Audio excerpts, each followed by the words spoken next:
12 seconds, counting down. Perfect timing. The habit of where you sit, right? That's hard. Something like church, you know. Yeah. Fancy about It's it. like, this is your pew. That's right. Church and Affordable Housing Advisory Board, same Yeah. thing. That's right. Very similar. It's always about money, right? There's Paul, you're gonna throw him off. Squeaked in under the 5-second rule saved you. Like dropping a cinnamon roll on the kitchen floor. New York and this? You're great, Yeah. I was gonna say, actually, yeah, and I was gonna say, in my house, the dog gets it before it bounces the second time. Yeah. Bounce once, it's in the air. Did they? Stop it. Good morning, everyone. Good You morning. know, we need to have a meeting sometime just to visit. Because we don't get I don't enough think time those to are do called that. meetings. Yeah, that's an official meeting. That's an official meeting when we do, we probably have to notice that up, don't we? Yeah. Our agenda, we're gonna visit. Putting our feet somewhere in that lake, and I'm gonna show you the difference between. Just call the meeting. I'm not a teacher, but I was married to one, she'd do this. And I was like supposed to know what that meant. My second graders know what that means. Yeah. Second graders smarter than we are. My neighbors say that. I'm gonna call to order the Monday, August 12th meeting of the City of Lawrence Affordable Housing Advisory Board.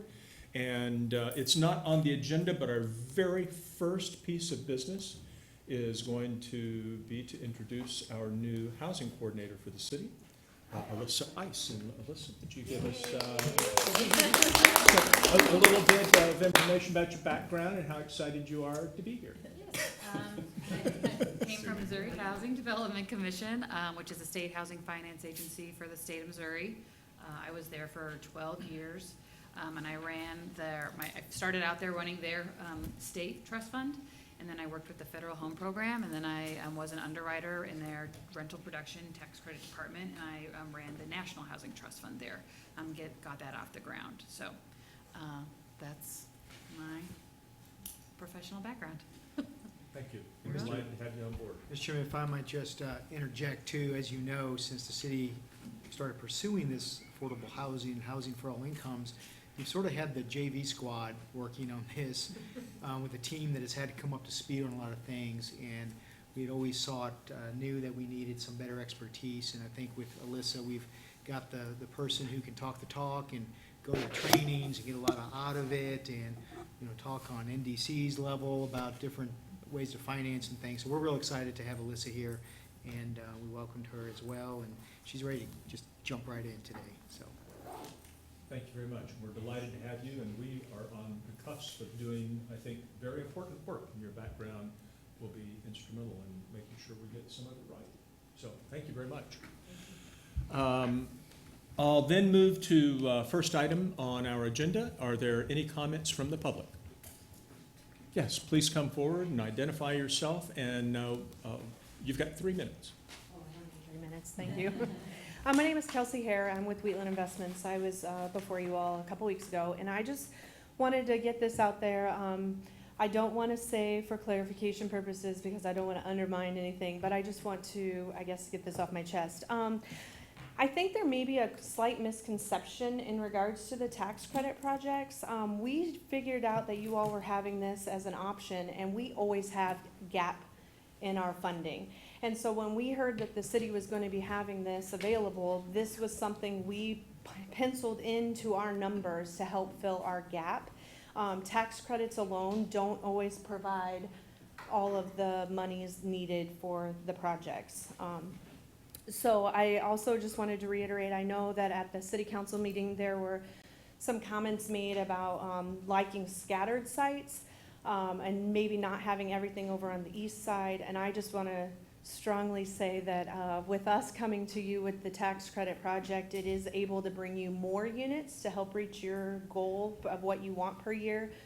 Not that there's anything wrong with the 1 or 2. We back everyone's projects. I'm not trying to throw anyone under the bus in that, but just with us having maybe 42 units, it would help you all reach your goal maybe more quickly for the year. So it's kind of all I wanted to bring today. Thank you very much. 3 minutes, not even.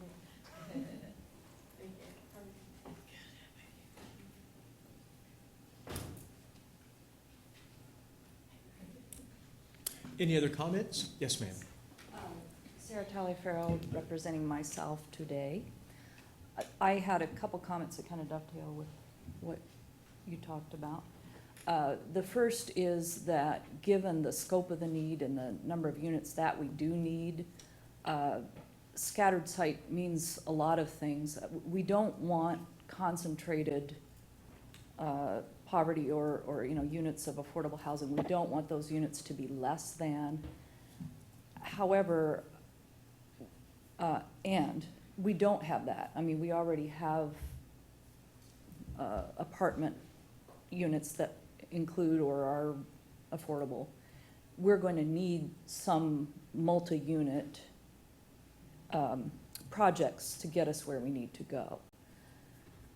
We do need to look proactively, I think, as a community to figure out how to get those units, whatever they are, whether they're single homes or townhomes or apartment buildings, throughout the various neighborhoods and there's a need throughout the community and a need to be more equitable in the distribution.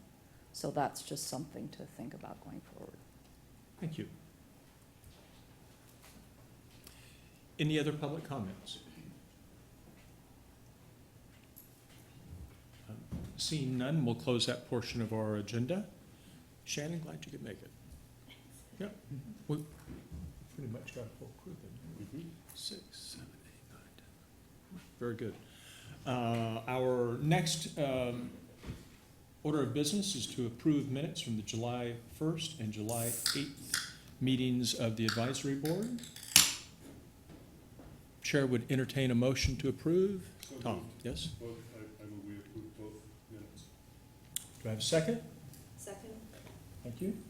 All in favor say aye. Opposed, same sign. Minutes are approved. Thank you. Monthly financial report. You'd think by now I'd be a little quicker. You're great. But here is the monthly financial report. So we have our second full month of our sales tax that we have received. So that's being reflected here, and that was about $80,000 for the month of July, which is slightly higher than the $78,000 we received in June. So I wanted to highlight that. Happy to answer any questions, but it looks like based on where we projected our budget to be, we're right on track. Any questions for staff? Seeing none, thank you very All much. right, thanks.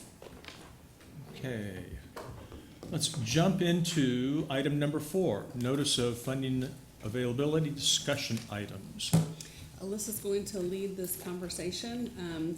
I may just indicate that as we were putting this list together and kind of talking as a staff team, there may be some additional items that the board wishes to add to this list for discussion, so we certainly want to be responsive to that.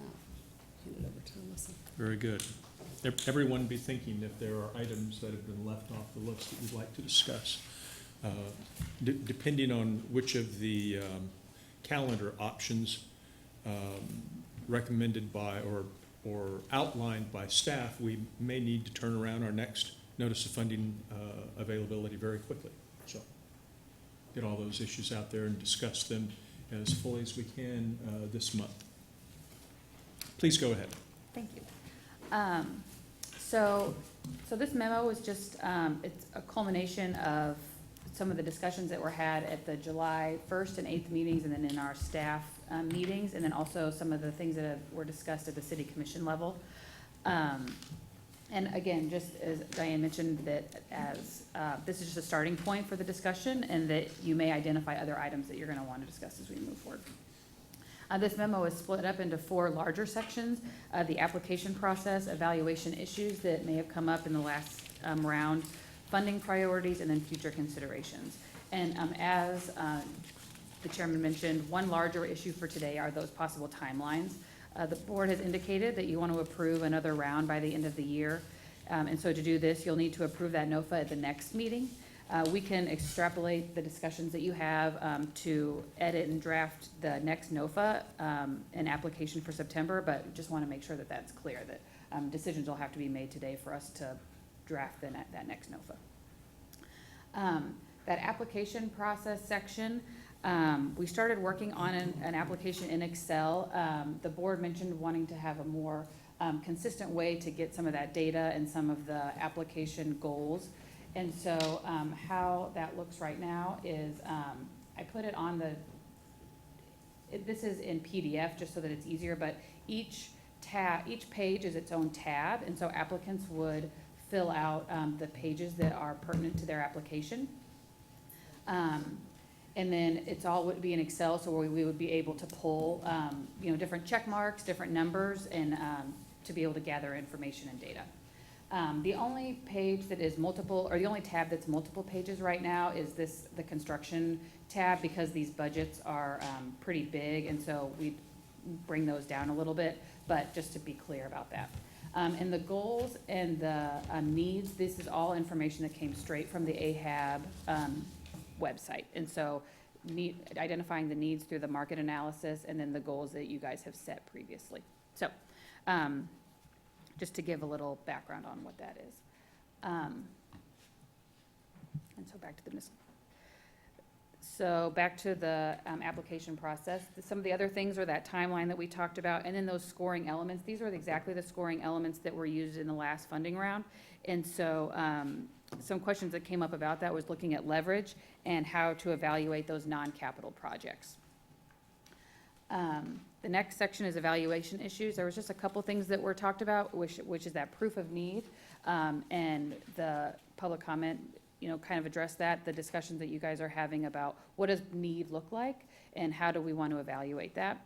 And then the leverage calculation. And so one thing that the application has right now is that we're not gonna, it doesn't ask specifically for the applicant to discuss leverage. We can pull that data and we can look at leverage. So once you guys have a definition that you want to use, we can make sure that it's consistent on how it's reported in the future. Funding priorities, this is the big section, and it touches on a lot of things, capital versus non-capital projects, setting aside portions of the funds for different things, different neighborhoods, different areas of town, different funding uses. Are we meeting those goals, and how can we incentivize or prioritize different sorts of applications, and bringing in new applicants. And these multi-year projects and the one-and-done projects, that was a discussion that you guys have had a lot of in July. What kind of projects, what kind of programs we're wanting to fund. Affordability period. This is a big topic, and when we're talking a lot about that, is we're putting together the grant agreements. What does affordability period look like, and what does it look like for different types of projects? Construction projects, rental and home ownership, those are very different than social services and vouchers. And so what does affordability period mean, and what does a successful project look like? And one of the last things is that the using the money for land purchases, whether or not that's going to be tied to actual projects, or we're okay with doing acquisition for property or buildings. And the last main item is these future considerations.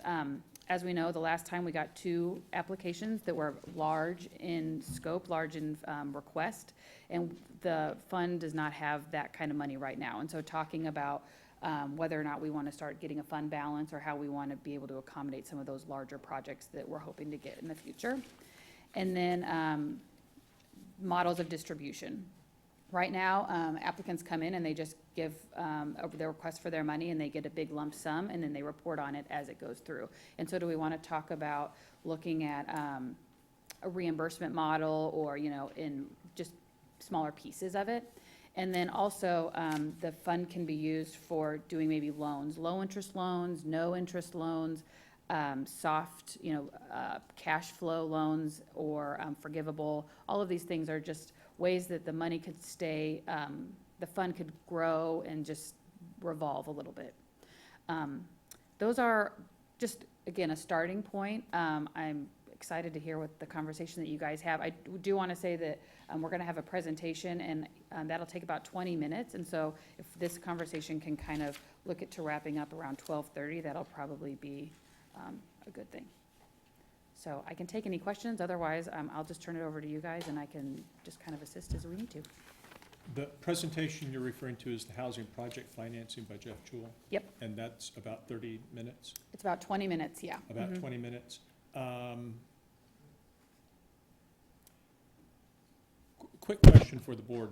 Does anyone think that there would be benefits to having that presentation before we discuss the notice of funding availability changes? Or, Yes. I'm okay with that. If you- it occurred to me when I was looking at the agenda this morning, that might be beneficial, and since a couple other folks are in agreement. Anyone see any reason not to do that? Okay. I think maybe our discussion will be more fully informed later if we do that now. Jeff, if you'd like to come forward and introduce yourself and.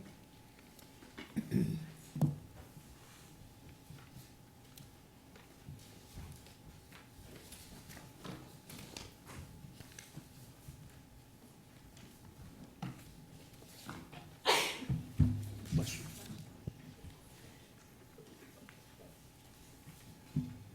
Thank you, Mr. Chairman.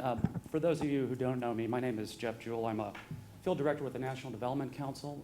NDC is a 50-year-old, actually we're celebrating our 50 years, 2019, 50-year-old organization whose mission is to bring capital into underserved areas throughout the country. As field directors, we work on the ground in client communities to help them implement community and economic development programs. So we have a lot of expertise and kind of unique financing tools that within our suite of services, but our ultimate mission is to try to help the communities advance the economic and community well-being of their population. So we've been working in Lawrence for a couple of years now. A lot of our work is focused on gap analysis for economic development incentives, but over the last few months we've kind of taken a deeper dive into the housing issue. So we thought it would be helpful because we believe, I believe y'all are going to be seeing requests from tax credit projects. So we kind of wanted to add some context and kind of develop more of a shared understanding about how low-income housing tax credits work and what problem that they're trying to solve. And I think it'll help. You all have a very important role with this with decisions about where funds get distributed into these projects, and hopefully you all can have a little greater understanding about why project financing gaps exist in housing. So I'm going to focus mostly today on how, financing gaps as it relates to rental housing development. So we can view the issue of affordable housing as a challenge because of two primary problems, and our solutions to those issues kind of, you approach the solution depending on how you're trying to solve it. So from an affordability perspective, this is what is, I think everybody kind of understands this. A house costs $200,000, but the household can only afford $125,000 if we're using kind of some standard metrics. About 30% of households' income, no more than 30% should go towards housing. So when we look at it as an affordability issue, we try to increase the purchasing power of the end users through down payment assistance, soft second financing, soft second mortgages, et cetera. But we also have a lack of investment. And what happens in these cases is that costs to construct a project exceed what people are willing to pay. So housing works like a market, just like any other product or service. People see a need, they put capital into it, they expect a return on that capital. But when it comes to affordable housing, the private sector generally cannot provide housing at levels that are affordable to these target populations, and is also decent and safe. So without sacrificing building standards and building quality housing, it's very, very difficult, if not outright impossible to do it, because the benefits that derive from real estate investment, and affordable housing is really no different than commercial real estate. It's very weak on benefits that flow to investors. And so the primary methods that investors use to evaluate returns through cash flow on the project, appreciation of a project at a sale, as well as tax benefits, it's very weak for affordable housing.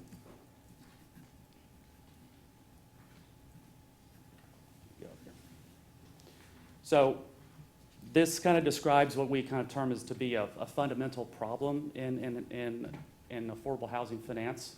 It's also a fundamental problem in commercial real estate investment in any kind of potentially distressed area. Equity providers or profit maximizers, they're looking to receive the greatest return on their investment, and housing, because of its affordable housing, because of its it has lower rents, sometimes vacancy rates are higher. There's very little appreciation that's going to be taken out of a project at the end of a certain period. Equity is kind of contracted, and so equity does not flow into affordable housing developments. Conversely, on the debt side, from banks, because returns in lending are fixed, right? You pay a 5% interest, so you're getting, you're paying a piece of your principal and a piece of interest. Their returns are fixed, and so they look to minimize risk.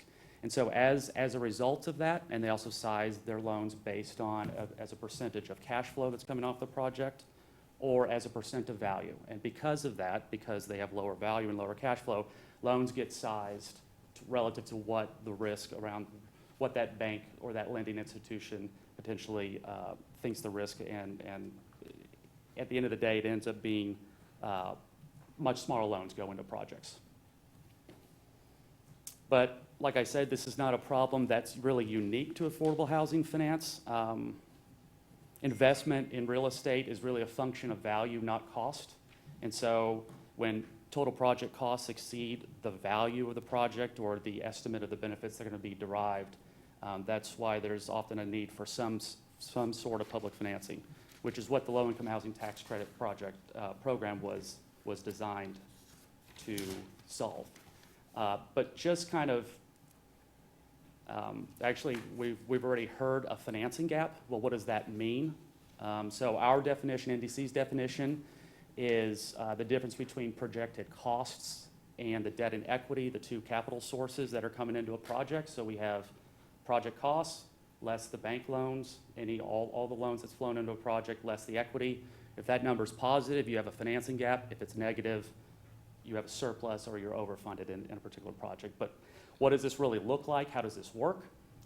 So this is a very, very basic example. We have 100 residential units. We're going to basically apply this because remember the development costs are the same for market rate or affordable housing.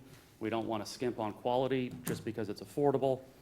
So the development costs end up being the same. We've got a development cost of about $140,000 a unit. And so up top, we have kind of a pro forma snapshot, the pro forma is kind of like the profit and loss statement for a real estate investment. So up top, we have a market rate investment. In the table below, we have an affordable housing development. Around the red circle there, that's kind of the operating income that's coming off the building. So that's my revenue, less any kind of vacancy allowances, less any kind of operating expenses. My operating expenses always get paid first because I need the property to continue to work in order to generate income. So when the bank is going to evaluate this, they're going to look at the potential debt amount based on, as a function of the money that's available for debt service. So in this particular instance, we're using kind of a debt coverage ratio, meaning that they have to have operating income of 120% for every dollar of debt service. So there we can begin to back out and estimate what the maximum loan that can be supported for the market rate development. But I also just want to point out, if you look down at the affordable, you can see that's a significantly less amount of debt that's going to be supported on this project. And that's basically a function of the lower income that's being received off this particular project because of the affordable rates. Simultaneously, we kind of have a financing crunch here because much in the same way that Banks aren't going to want to limit as much or lend as much the equity that's going to be attracted to a project. So when we're talking about, you know, evaluating returns, potential investors are going to look at the income stream or, you know, take different ways to evaluate the return on investment and size their equity. So this is just using a basic cash-on-cash return of Jeff, yes. just to clarify. Yeah. So in the affordable example, the equity attracted, the 684,000 and change, that is presumed to be from private investors. Yes, Okay. yeah, that's from private investors. That, you know, as an investor, I want to put capital into the projects that are going to return the most for what I put in as a percentage basis, basically. And describe again the reason why it's roughly a third of the equity attracted in the market rate. Is it solely because of the return that's available to the investor? Yeah, so the cash flow that's coming off the project, Mhm. which is the money that's left over after you pay debt service, is a certain amount. That cash flow is much smaller in the second example versus the first example, so the amount of equity that's going to be attracted is going to be much smaller as well. Just Okay. also assuming, you know, some different things about investors' tolerance for risk, for example. In a market rate project, their tolerance for, it's less risky, so they may accept a lower return versus an affordable project, they may demand a higher return. So this is just making some assumptions, but a very realistic look at the financing shortfalls that occur with affordable housing projects, which is what the low-income housing tax credit was designed to solve. So when we're talking about what project eventually proceeds, you know, $1 million gap or 7 or 8%, that's kind of on the margins. You could probably figure out a way to do that, reduce costs, maybe get some better financing. You know, that's 7 to 8% financing gap. That's probably surmountable in a typical market rate deal. However, on the other hand, you know, you have basically you need half of the project funding still. It's not being attracted through traditional means. But the LIHTC program was created to source capital and generate equity, and it does that by providing benefits to the investors, to the equity investors that actually come from outside the project. So they don't look necessarily to the project itself, and I'll kind of explain what that means.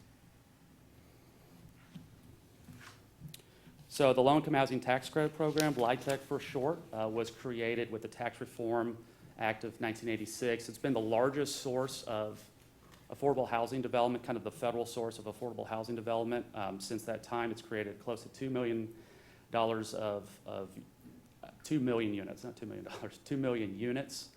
You know, it raises equity and increases the benefits for investing in LIHTC projects. And it does this by giving the investors a dollar-for-dollar reduction of the federal tax liability. And what ends up happening is that they end up buying these tax credits, depending on where you are, what the particular market is, somewhere between 80 to 90 cents per dollar of tax credit or federal tax liability reduction. So they're paying less than $1, and that is kind of the pull. That's what gets investors interested in these projects. They receive that credit for 10 years, but the LIHTC projects themselves have to be affordable for a minimum of 15, and most often they have an extended use obligation. They're actually affordable for another 15 years after that period. So the credit's received for 10 years. There's a compliance period.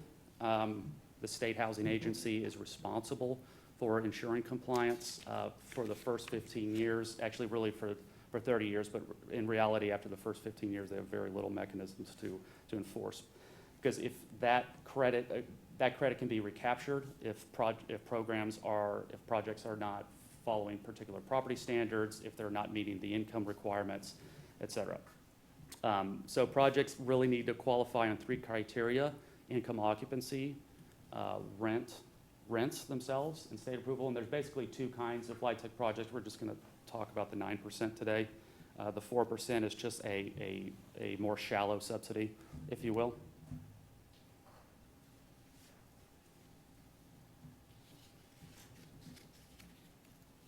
So there are some basic program requirements.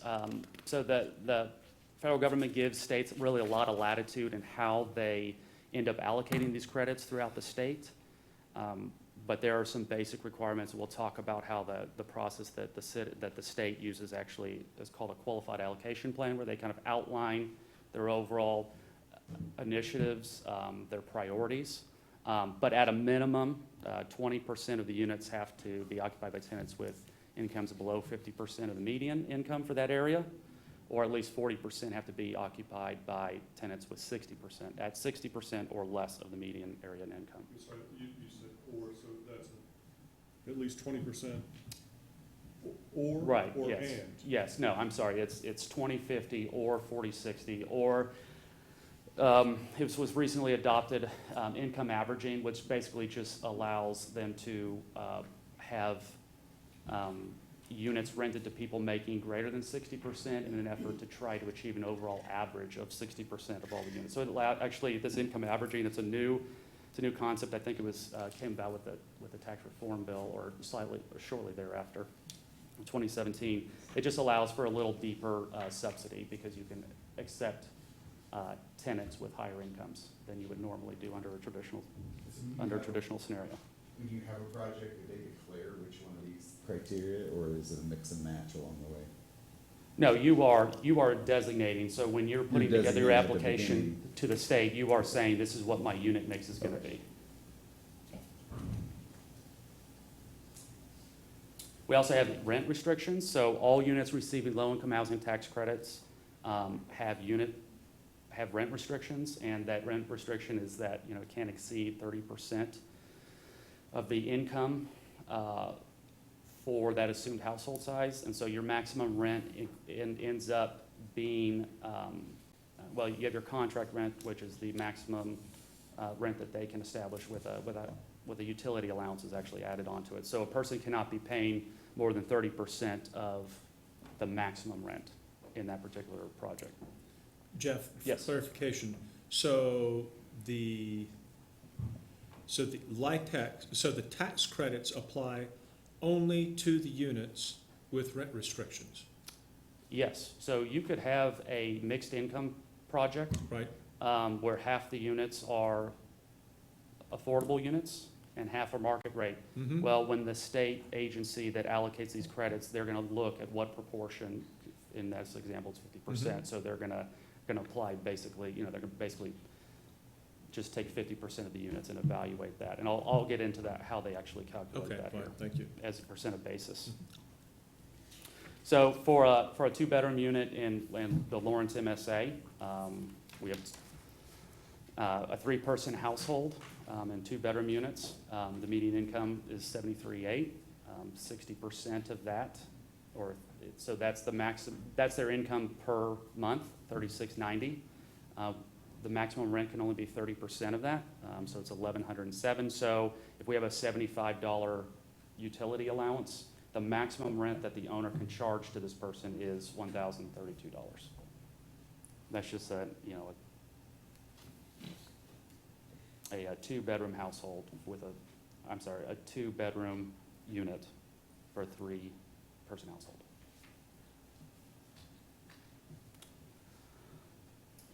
Yeah. Before you move off of that, so I know that there are vouchers used in all of the current tax credit projects we have in town. Mm-hmm. How is that calculated in the use of vouchers? They're vouchers that go with the tenants, or are they project-based vouchers? They're tenant-based vouchers. Well, I think that, the vouchers for up to the fair market rent, correct? Yep. So, if there's a gap between what the maximum unit credit rent is on that particular unit and the fair market rent, then the owner gets that difference. Right, and I guess my question is, do the vouchers usage count for the 50% requirement, or is the fact that they accept vouchers, they can make it, now it's 70% occupied by low income, for That's a good affordable question. units? That's a good question. I'm not sure I know that off the top of my head. I mean, Alyssa, do you know? Well, I don't, I think in reality, the most tax credit developments are gonna be 100% tax credits, and, so it doesn't, a voucher doesn't change that, the percentage, no, and they can charge up to whatever the voucher will allow, and so even if it's above whatever the stated is, they can do that. So, what other question did you have that I'm not addressing? Yeah, well, so I was just wondering percentage-wise, when they were talking about the compliance piece, and they said 50% has to be at 60, right? So the question is, do the vouchers count, because the family is of low income, would be, if they have a voucher, they're gonna meet that qualification. And what I didn't know, is that part of the 50, or is that over the 50? It'd be part of the, it would be part of the 50. But in that case, there's gonna be two compliance components, right? Because there's a voucher component, and then there's the tax credit component, and so. Oh, yeah. Always. So the credits are awarded to the state, and each state kind of has their own agency or their own body that kind of determines what the priorities are in the qualified allocation plan on an annual basis. They do the project underwriting, and then, as I mentioned earlier, they're actually also in charge with enforcing compliance. So it's a function of the state's population. And then there are some requirements in there that a certain amount of the credits be allocated towards nonprofits, and then that the QAP, the Qualified Allocation Plan, considers energy efficiency and historic preservation of buildings. So in Kansas, this agency is the Kansas Housing Resources Corporation. Last year, they got about $7.865 million of annual tax credits that they needed to award throughout the state. If you go on their site, you can get their priority housing needs. These needs can change from year to year, so nothing is necessarily static. These are just what were in the 2019 plan. So they're giving at the end of the day, there's always a lot more demand for the tax credits than there is funding available. So the state has, much like y'all have gone through a point awarding process, they have to also allocate points, and so they do that through different criteria, and will give greater weight to projects that are meeting, for example, in this priority housing. So I don't need to read that, but so that's what KHRC is lending more. That's where they want to see more housing development flow in Kansas. Yes. What does this last point mean, second or later phase of the property? Yeah, so if there's an existing project, this is phase 2, actually the Wheatlands is probably a good example of that, then they'll give higher priority to that, because I don't necessarily know what the thinking behind that is, but I would guess it's because you've got a proven market, there's enough demand, you've got a developer that has the experience and capacity. So from KHRC's perspective, I would think that they would say, this is pretty low, this is gonna be executed, filled up, and fulfill our needs, or fulfill the state's needs. So again, just kind of going into it a little bit more.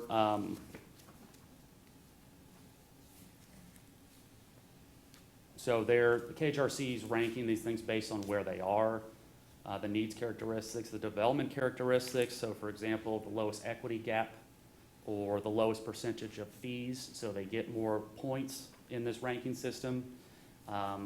If there's a particular population that they're serving that's identified as a priority, they may get 1 or 2 more points. If it's coming from a public housing authority, that's kind of a high priority and is looked at favorably. The application cutoff is at the beginning of February of every year, and I think these dates are also fluid, kind of. So they get the projects, they begin to do underwriting, and then begin to make award announcements in mid-May or June. So that's kind of how, and then the developer has a certain amount of time to build that project and place it into service. So this is just a snapshot from the QAP, so you can see how they begin to award points based on this property location, that particular characteristics that I mentioned. So, they are leaning, it looks to me like they're looking for more rural housing development. That seems to be a priority because projects that are being presented in there are going to be, receive more points from this particular scoring rubric. Here's that development characteristics I talked about. Encouraging single-family housing. If it's part of a community revitalization plan, gets more points. So how is the credit sized? So you receive credits for spending money on eligible costs. And so they have this isn't an inclusive list, but basically when they submit a development budget to the state financing agency, they're detailing what all their costs are. State agency is determining basically the sum of their eligible costs, and that's becoming their tax credit basis, if you will, and that becomes the baseline from which they evaluate and determine the amount of credits that can be received by a project. Land is never included, but acquisition is. Difficult to develop areas and qualified census tracts get a basis, what's called a basis boost. I'm going to hit pause button, Jeff. Yeah. Explain, land is not included, but acquisition is. Acquisition of what is included if the land's not? Acquisition of a building. So if I'm doing a rehabilitation, Okay. then that acquisition is included in my basis costs. But Okay. if I buy a parcel of land for $1 million, I'm not including that $1 million in the calculation of my basis. Okay. So that's a real issue for Lawrence, that if we have a high land acquisition cost as part of our project, that's an obstacle to get over compared to Western Kansas where they're giving more points and you can get land much cheaper. So that's just always a So the high competitive cost of issue our for cla- us. The high cost of our land actually works against us in the award In of, every award. to roll back to a question I started to ask earlier but didn't, but is pertinent now.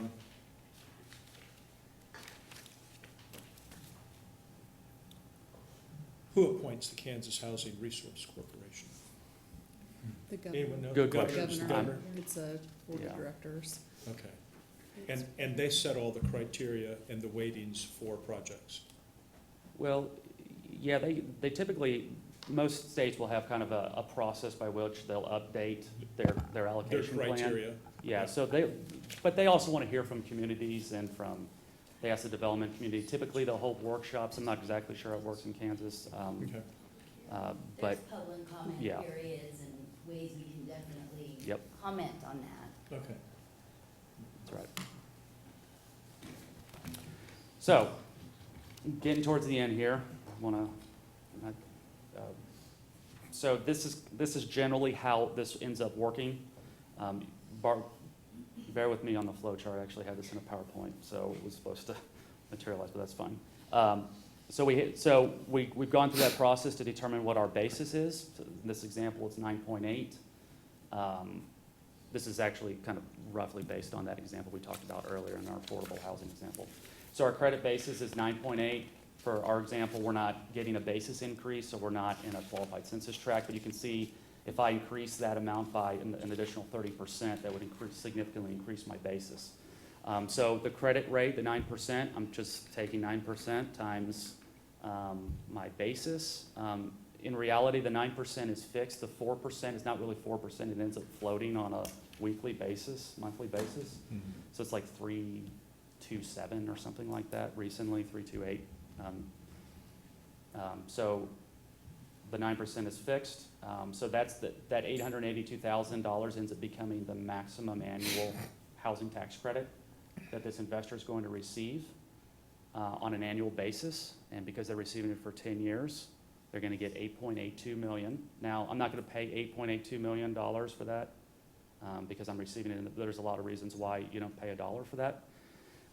So in this example, we just say that they're going to pay 82 cents for that amount. And so that 82 cents it will generate $7.23 million in equity. So we go to the right side of the chart there, and that's how it ends up getting plugged back into into my capital stack, if you will. So we had our total project costs of $14 million. We had our debt estimate that we ran earlier. and now we have an equity investment of 7.232. You know, these projects end up going through underwriting because the state has only a certain amount. So the state is doing its own kind of version of its own gap analysis to determine what is the minimum amount of credit we can give, because they want to put it into as many projects as possible. So they're doing an underwriting review to determine you never want to overfund a project with tax credits. So they'll probably, in this particular instance, maybe even reduce it more to save those credits. So in this example, we have a slight surplus. This is basically the same thing, but showing it in a qualified census tract, kind of showing the effects of the basis boost. So the only thing that gets included here is my residential construction costs or my basis. Note the land is not in there. Times 130%, 130, or I'm sorry, well, 1.3. Gives me a credit basis of 13.65 million, generates $1.23 million in annual credits. Times my credit pricing times 10 gives me 11.4 million in this particular project. So if this were so this is my example. What's going to end up happening in this example is they're going to pull back the amount of credits. The state agency will pull back the amount of credits in this case, because my project cost $14 million and now I have $18 million worth of funding. So they're not going to award 11.43. They're going to pull it back. So basically what in our last round of proposals, what we heard from our developers is that they're not getting enough funding through this program, and there's still a gap, and they're coming to us to make those projects. Does that agree with that? Is that what you guys, okay.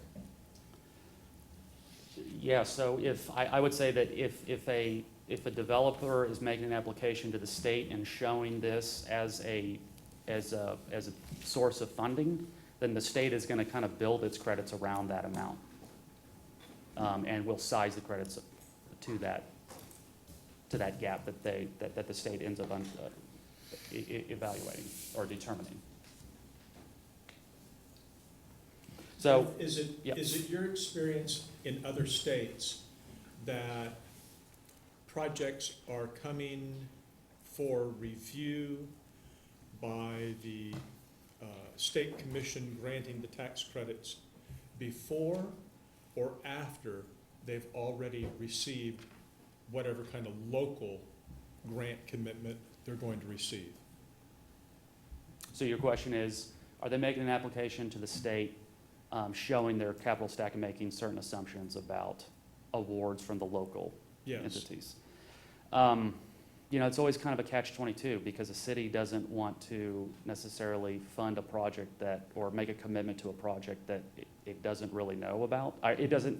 Because the 9% credits are competitive, and there's no guarantee that a project is going to get that. So if they have multiple projects applying for funding, they may not make a commitment until they know. So I would always typically see, at least on 9%, in my experience, I haven't seen a lot of 9% projects with local funding, just because they're able to cover, the state is able to cover that gap. They don't make any assumptions about local funding, from my experience that I've seen. Okay.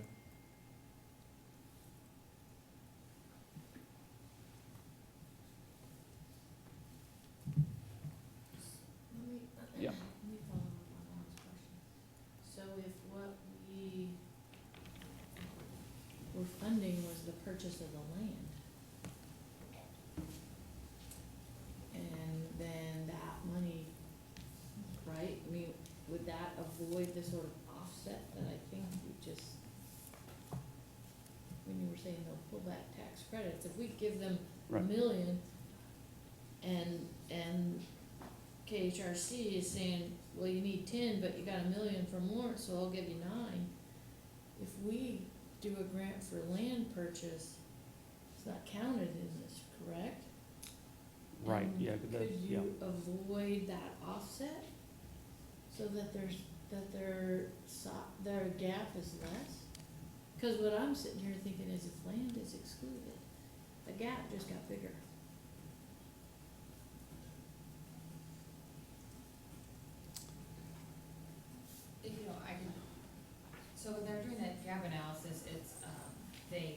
they're able to, the need is based on the whole budget, not just on what tax credits are eligible for. Ah.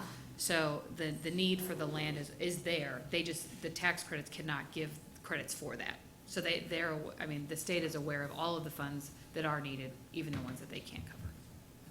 Yeah, so in their underwriting, they're looking for, was the acquisition cost supported by an appraisal? Are the costs that are coming into the project, do they kind of make sense? And then they will actually kind of develop their own estimate of basis based on what they think the project should cost or what the basis should be, and then size the credits for that. And so if it's in that case, if, for example, if a developer's application came in with a very high estimate of basis, but they basically looked at it and pulled it back, they're gonna go with what their recommendation is around that tax credit amount, kind of as they've gone through their own underwriting process. So, and they have some ability, I've seen them have some ability to adjust credits up or down based on kind of, because you are making a lot of assumptions around financing that may change by the time all the project gets kind of wrapped up. So they do have some experience. We have an applicant in the room that could probably speak to Kansas's process a little bit more than I can about their ability to kind of adjust up or down. But the general rule is that as the state's making its decisions about distribution of the tax credits, it's ignoring any local public support that might already be available. No, I don't think that that's happened at KHRC. Kind of from what I saw in the application was that they sized the credit based on what the gap was, assuming that the city's funding was coming into it. Assuming that the city's funding. Yeah, so there was an assumption about, because I think that you have to make that when you're putting together the application. So listed as a source, I think in that application was an amount of local funding. And then so, basically they're doing that same kind of subtraction problem showed earlier, project costs minus your loan, minus your equity, minus any other sources of funding, and beginning to size the credits kind of based on, that need versus, that need would have been identified and shown as bigger if that city funding was not in the picture or assumed to be there. Okay, can we hit the pause button and talk through the two LIHTC projects that were submitted to us then in June? Because I'm trying to think through I'm trying to think through what is triggering the decision for the tax credit and what is driving the amount of the tax credit that's available. And if the projects are assuming a local public contribution, I just don't know how they can do that. The 13 slots on this advisory board are, while we're developing a consensus and have already on our goals and priorities, that type of thing, we're not of one mind on what the allocation of trust fund dollars should be. So how on earth does somebody make a projection of what the local support is going to be if before they make application to the state for the federal tax credit? We would give them a 1 or a 2 for financial readiness or whatever, financial integrity or whatever that category is called. We would score them poorly if they came to us with an unidentified gap. We would question whether or not they would actually be able to fund something. So I'm having difficulty understanding how this sequence develops and and does that lead us to an appropriate conclusion of when should we be engaged with developers in a discussion about any available trust fund dollars? I think that's why we landed on the November date for distribution henceforth. Mm-hmm. that we chose November because of these guys' recommendations with the tax. So the Finance. idea is that we will have some commitments in place as they are making application for the Yes. tax credits. That Okay. was my understanding. Is that, okay, okay. But the two LIHTC projects that we had in June didn't have the opportunity to do that, right? Okay, okay. And I could look at the QAP, but, you know, a lot of states give points or award more points for projects that have local financial support.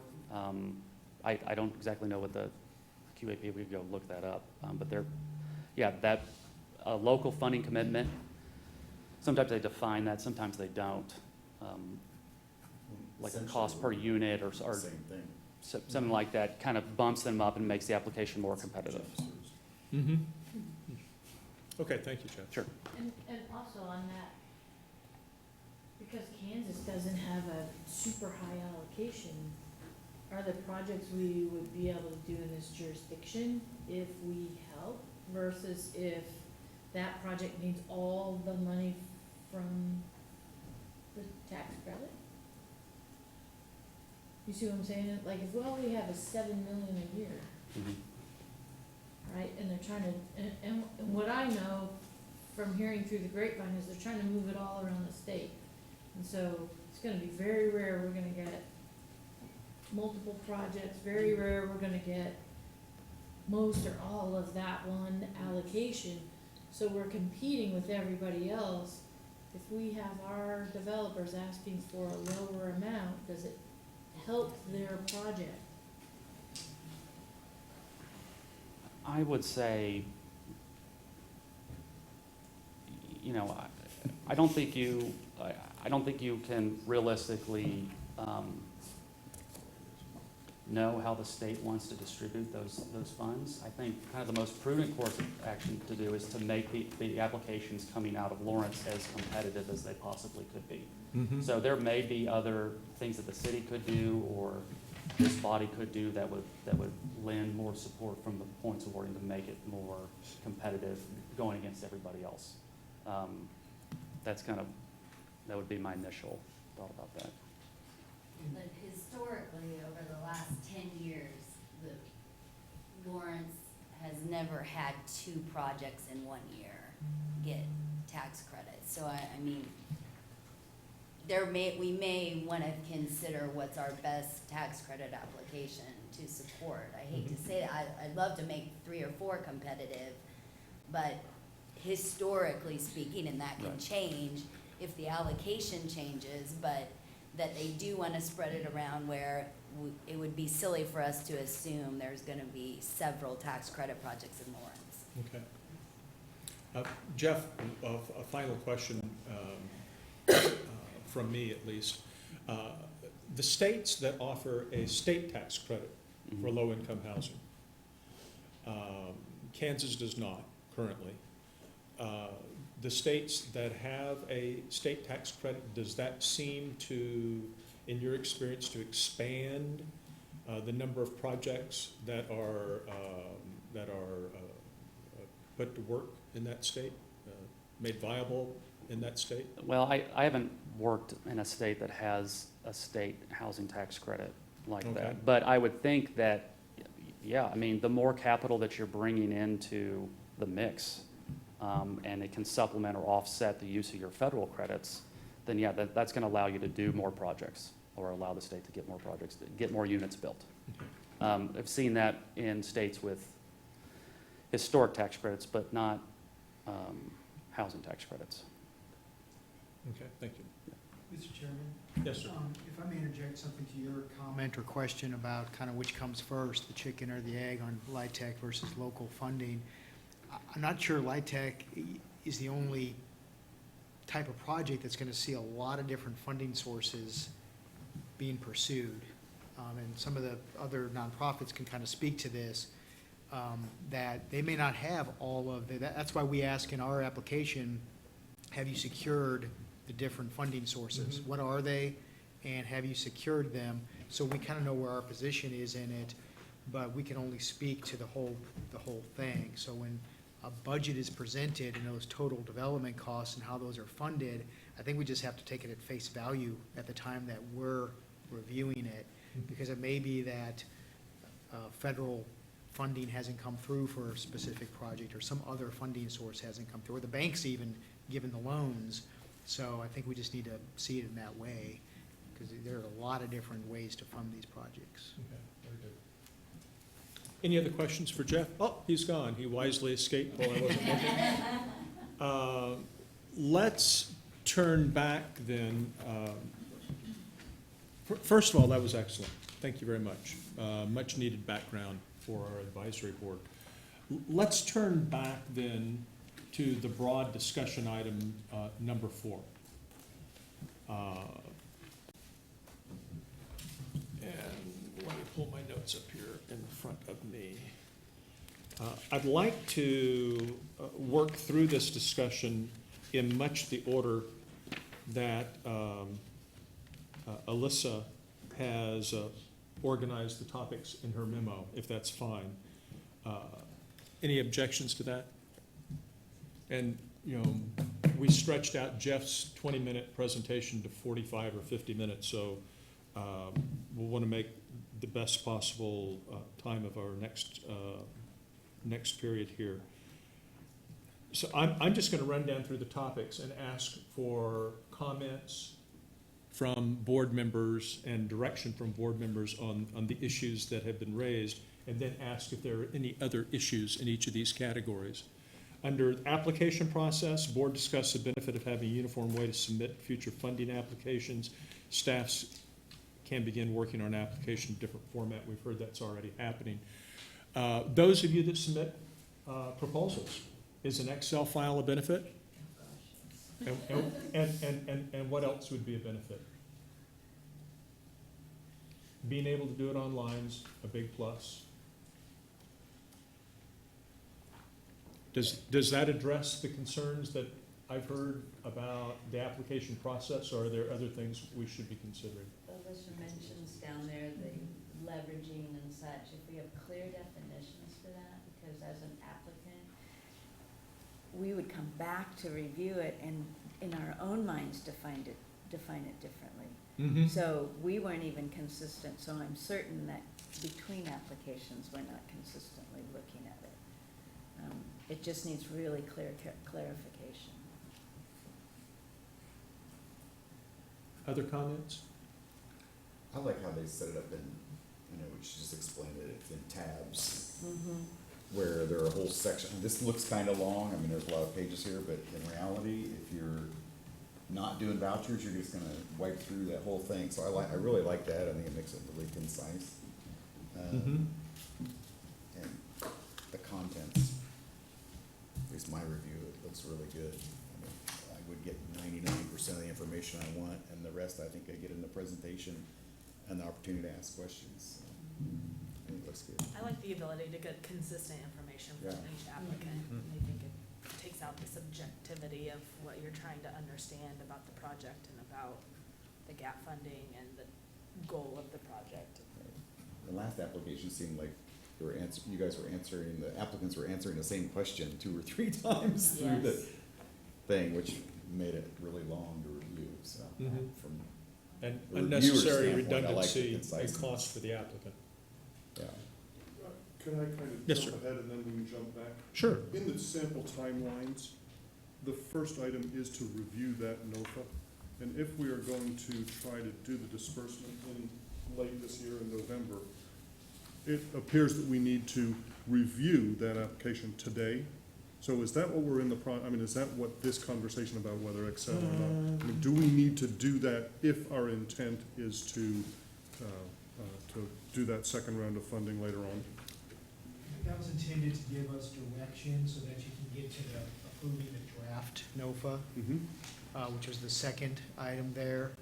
So we didn't know how far you'd get on really trying to set up that NOFA to send us to work to come up with a new draft for your review at the next meeting.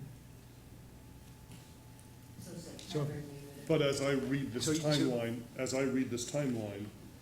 we need to have it reviewed today, Right, you would, if we in fact are going to try to do that. right, and by review, we really mean give us the parameters you want us to put in the draft NOFA. You know, do you want us to look at capital versus non-capital? Do you want us to look at encouraging projects in a certain location?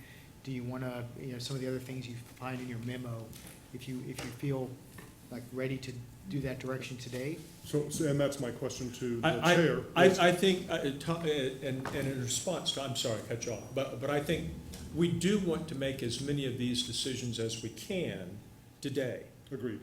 And for the purpose of staff developing a draft NOFA for us to look at in September, which hopefully would have relatively few changes in it, which we could authorize, and also then authorize the distribution of that NOFA with those changes prior to the October meeting. Mhm. If it's the decision of the advisory board that they want to move forward with that quicker timeline as opposed to the slower timeline that was suggested. And I think that's still a decision that needs to be consciously made. Except that that is a discussion, and I felt a decision that we had made previously is that we are going to do our best to do a second round in November. Am I correct that that was what we had determined already? Which means that we, timeline two does not meet that objective. I absolutely understand and agree with that, and I'm still comfortable with moving forward with option one, the shorter timeline. But I wanted to ask the question to see if there are any Yep. others that feel a need to do something differently. Essentially, if we felt like we needed time to do a more exhaustive and comprehensive review and update of the notice, then we might get pushed into a slower timeline. But if we're comfortable that the review we're doing today and the final review that's done in September can keep us on the shorter timeline, that would be my preference. And one of my coaches at one point said, progress, not perfection. I don't think we're gonna come up with the perfect thing today. We can certainly move forward with it and also stick with that objective. Everyone comfortable with that? So when we get to that decision in the memo, we've already made it. Yeah, very good. Okay. So I apologize for taking you off track there, but I think. No, that's fine, that's fine. Well, I think we've addressed that question then on timing, haven't we? Okay. Define scoring elements. What changes would the board like to see to the scoring matrix? And the first question here is, should previous housing trust fund allocations count in the calculation of leverage ratio? Comments? Yes or no? Discussion? Say that again, Rob. Yes. Should previous housing trust fund allocations count in the calculation of leverage ratio? The proposal that we had in June for the voucher and services program referenced back the allocation they had received from us in November of last year and kind of gave themselves credit for leveraging other housing trust fund dollars. At the time, there were some folks that asked, I think I was one of them, can you leverage other trust fund dollars? What's the preference? Well, and Of the let's advisory get- board. Let's get more specific than that. Sure. What if tenants to homeowners project where you funded it to buy the lots? What if in 2 years they wanna come back, or a year, and they need more funding for construction, Mm-hmm, right? mm-hmm. I mean, or, and we may wanna also add to that home, right? Because we're about to start doing home funds, and all three of us use home funds or CDBG funds Mm-hmm. for this, and are we gonna stack home and housing trust funds on top of each other? I mean, we need to know. Yeah. We will need to Yeah. know. Sure. But Tom's got a comment. Additionally, is it allocation for the organization or is it allocation for the project? Because for an exam, not picking on you, but, so, let's say tenants to homeowners, moving forward with the 19th Street project, and now they've got another idea. Does the allocation for this one affect this one? In other words, is it the organization or is it the project that needs to be considered there? Mhm, mhm. My thought is these would be evaluated on a project-specific basis. And in my mind, it's kind of a 50-50 proposition, whether purchase of lot, assistance in purchase of a lot for like Wheatland, not Wheatland, the tenants to homeowners project that the commission approved last Tuesday. Mhm. By the way, excellent job by your tenants. They did a fabulous job, and great job also by Monty testifying. We got a 5-0 vote from the commission on the final decision made to move forward with that, the code change. You know, does the lot project get funded, and then it's a separate project when they come back to fund homes? Or? I think so. Yes, go ahead.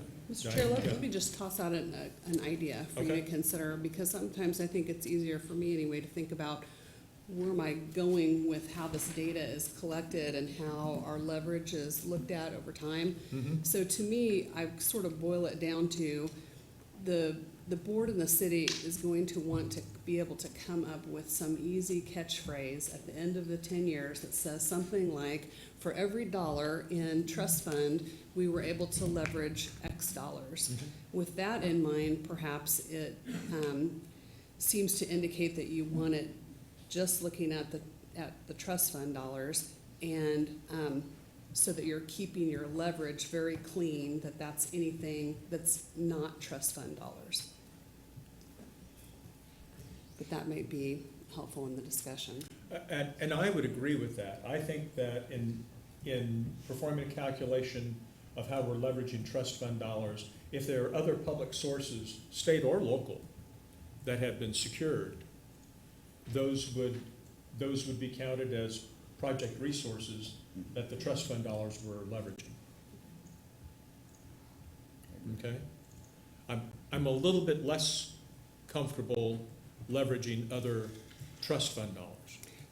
Right, to me, that doesn't make that sentence very easy to say, right? Mhm. So, that's how I kind of think about it. And I think, some of the reason why we want to collect the leverage is to be able to land on a very succinct, end result that we can easily portray to the voters. Yeah, and I think if you do that by project, you know, in the example of buying the lots, we're gonna, this group is gonna evaluate that project. And if you wanna build the houses, and you need funds for that, we're gonna evaluate that project and how it compares against other projects we have in the queue. So Mhm. I think that's a fair to, you know, not count the dollars to buy the lots against this project. We still have the right to. No, that's the opposite of what you're saying, isn't it? No, it's not, you're not counting trust funds against trust funds dollars. No, what he's saying is if you're double dipping on one project, your leverage doesn't count. I mean, you might be able to add those two numbers together, and that would reduce your leverage, Right, right? I mean, I don't know that, I think we'd advocate excluding people, cause we want this project on the ground. But you cannot use, I mean, if I understood the discussion and I watched it, the idea was, wait, you can't use one allocation to calculate the leverage, Mhm. right? right, I'm agreeing, And I so you agree with gotta that, back that out, right. right? You would not count buying the leverage you got, or the trust fund dollars on the one lot in the second one, you can't count that. So does that mean we take the cost of the land and the cost of the construction, and you get one number, and whatever all the funds from the trust fund went into that project, that's your Against leverage both. amount? Right? I mean, You'd have to lump those two projects together at some Correct. point You'd to, have to to get a merge it whole into number, one and merge it project. into one eventually, all the costs and then all the right. allocation.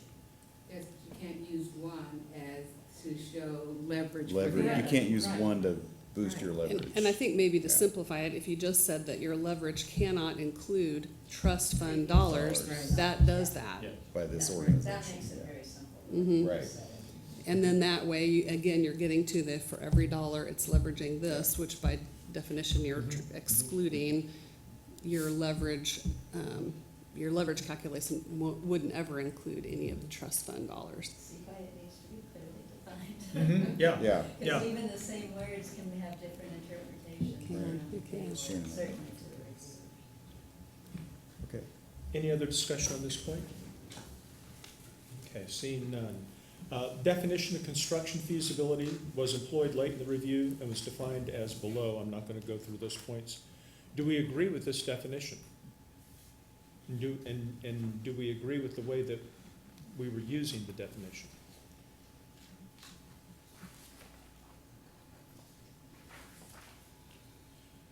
And this gets a little bit to the point that I was trying to investigate with my question to Jeff.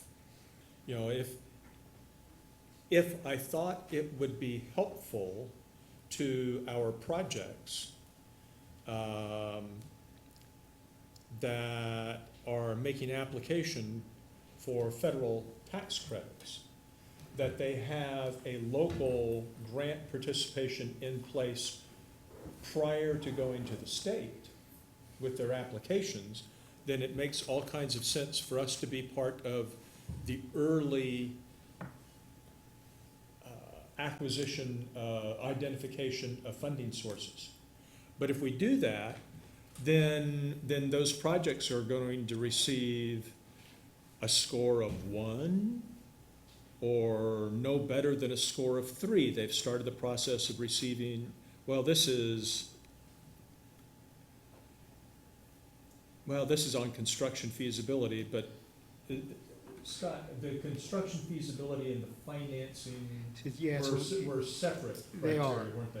Okay. financial feasibility is a little bit different than construction. To us, it's had they met local land use entitlement, and where are they in that Yeah, entitlement okay. process versus Okay. financial? But Okay. would a tax credit do all that before, how No. would that, that's what I, Mm-hmm. No, this doesn't have anything to do with LIHTC per se. This is about the project being presented.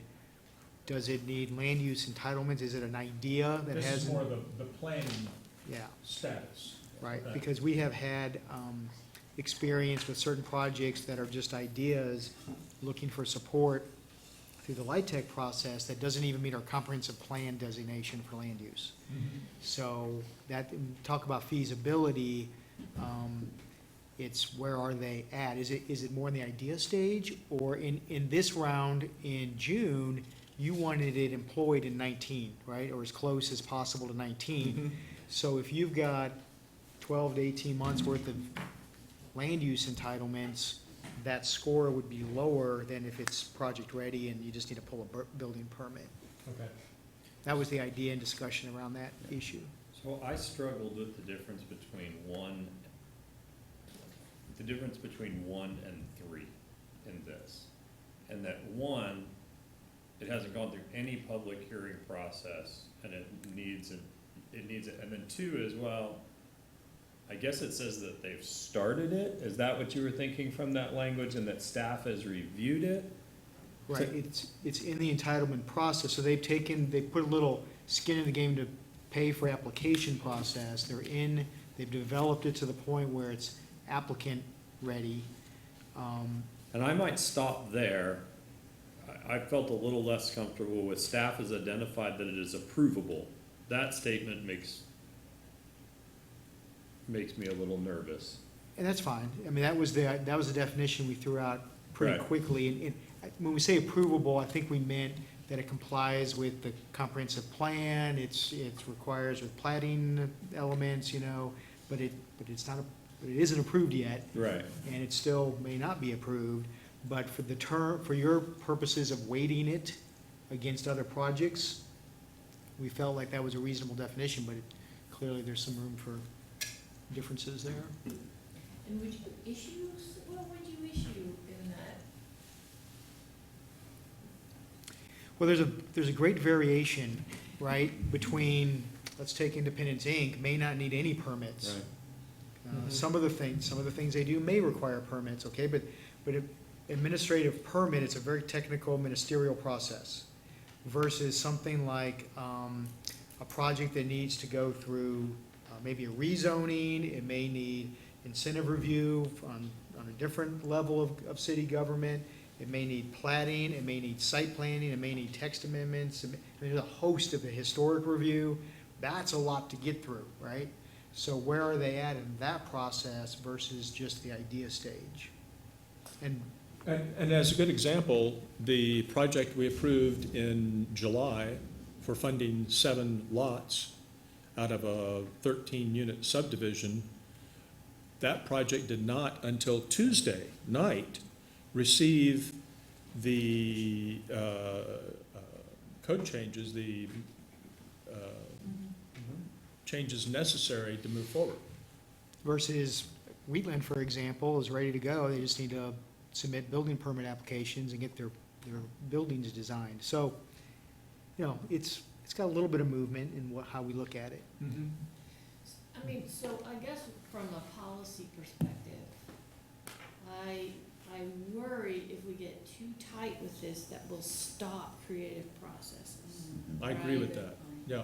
And so maybe we deal with our what's uncomfortable about somebody coming in and proposing something really fantastic, right? Which I think Rebecca's program was, with the clawback provision if it doesn't get approved, right? And some sort of mechanism to say, hey, if that doesn't happen, if you get turned down from that, what then is our process to either get our money back or have you do something, like, what's that? I think what it speaks to, though, is efficiency of the board in allocating the money, right? If you're allocating money, you want to know that it's got a pretty good, it's either approvable, or not so far out of the range of possibility as to just kind of be less efficient. Then you have to go back and retract that money, go through another process, kind of work it in. So what were you willing to put in writing, and I don't see Tony Wheeler here, but what were you willing to put in writing to support that project? I think he received a 1, if I recall the score He he did. got, because it didn't meet our definition that we put. Right, so I'm just kind of saying, I just think, It's just a warning. It's just a one point in that. right, but I'm just Thing saying, for I us think to it look puts at them and in a realize. weird position to say approvable, not approvable, because while they make a staff recommendation, there's a whole nother body that Right. decides the first, and there's multiple hearings, and there's all kinds of things, and And I'm not married to that language. I actually like the cover that Mr. Kelly, Commissioner Kelly's given I us was here. like, That's good. But I think it mattered this time because you wanted something more immediate, right? And in your NOFA, that was one of your parameters. And so it Right. made sense to score it and weight it and see where they're at. And I think you concluded that a few of these projects weren't ready. And by the way, we've got, where we're talking to other developers that hear that on the board, and they're working to get it to a state where they can score well in that category. Because I Well- think that you're, so could you get a thing where it says, here are all the things that are gonna need to be reviewed, right? So, like, they need upzoning, they need, you know what I'm saying? So that we have some idea about how what's their hill to climb? I think it's so vast and different, though. It really depends. I think where it comes in is the commentary we can give you is in the key information table. I think we provided some of that to you about why we recommended the scores we did on those issues. But it all starts with the definition and how we're gonna look at. So if you guys are gonna School. calculate leveraging, can you give us these numbers? They did last. They They They did did. last I time. think we made a recommendation on them based on these definitions. I think then I'm more comfortable than me just saying. You're just coming up with the. As we were Yeah. going through the discussion, we asked one of the groups specifically, and they responded to it, and then we didn't ask another one of the groups, and so I know I was one of the people, as I was reviewing everything and seeing what I needed information on, I posed the initial question to Scott, because I wasn't sure that I had the right information, and so I think it would be helpful if this question specifically was more easily called out in the NOFA, to ask the organization responding where they think they fall, and then if we could validate that with the city. I mean, because Yeah, that's great. and just so, let them tell us where they believe they are, and then we could double check it, I guess, not to, I mean, all those things of really where are they? The other thing Because is, otherwise, we just have to be more intentional about actually asking that exact question for those of us who are in the room for presentations, so that they formally respond to it. I think that's excellent Yeah. idea to add that to the NOFA application. And, you know, and it would be kind of a glaring oops if the proposals, proposers list and Scott's list ended up being greatly dissimilar. Then it'd be like, oh gee, okay, well, Defining what it means too, We'll I be think, back to next Shannon's year. point, so Yeah. that those that are responding know that this is what the general definition of conceptual means, and this is the general definition of started and received, in case they weren't positive. everyone comfortable with that discussion? Yeah. Great suggestion. Do the scores accurately reflect the project if they are not a capital project? Probably not. No. yeah, did you all struggle with that, capital versus non-capital and the scoring? Not as much as I did 60 days ago. Because we did provide more you a comfortable. recommended score backing, I think it was really just a couple of key points there. So we were hoping for a discussion on whether that worked for you all, or you wanted a different process there. I mean, the only thing that I will see is when, because I went and looked at everybody's scoring, is I didn't know how you were going to norm them together with capital projects, right? Because we're missing a whole score. And so it's, can't be a number based because there's a whole score that's missing, right? And so if all the capital projects were in the 20s, well, then the non-capital projects, you know, at 15 or some kind of thing like that. And I was like, oh yeah, we didn't ever talk about how will you compare these? How will you pick amongst things with different scores? In the same application. Yeah. I think, go ahead. I think we have to have a bigger conversation about capital versus non-capital Yes. projects, and, you know, what the board's goal is and what the city's goal is in those capital versus non-capital. And to me, they are separate processes. And I did like what I read in here about maybe setting money aside that says, this is for non-capital projects and this is for capital projects, because I think they're just so different. I mean, they're solving the problem of affordable housing. Let me rephrase, they're making progress on the problem of affordable housing, but I think they are completely different functions of the process. And we did have discussion about, there was language in the NOFA that basically said it was open-ended, it just had an impact this year, because that was one of our discussion points of not necessarily looking at the non-capital or how we funded that one that was blended. And so, I think that, to Patrick's point, I agree completely that we need to think about in the RFP when it goes out, or in the NOFA, of what we're looking to do. And then it's a hard decision when we have way more requests for funding than we actually have, but for us to use all of the goals as a guiding principle, and that roughly 25% or 75%, or however we would decide, are gonna go towards those. So folks know when they're even applying that there's a smaller pot or a larger pot, and it's not really about score at that point. Right. And that's the hard piece, because you can't really compare those. Right. To the priorities that we're looking at, and so.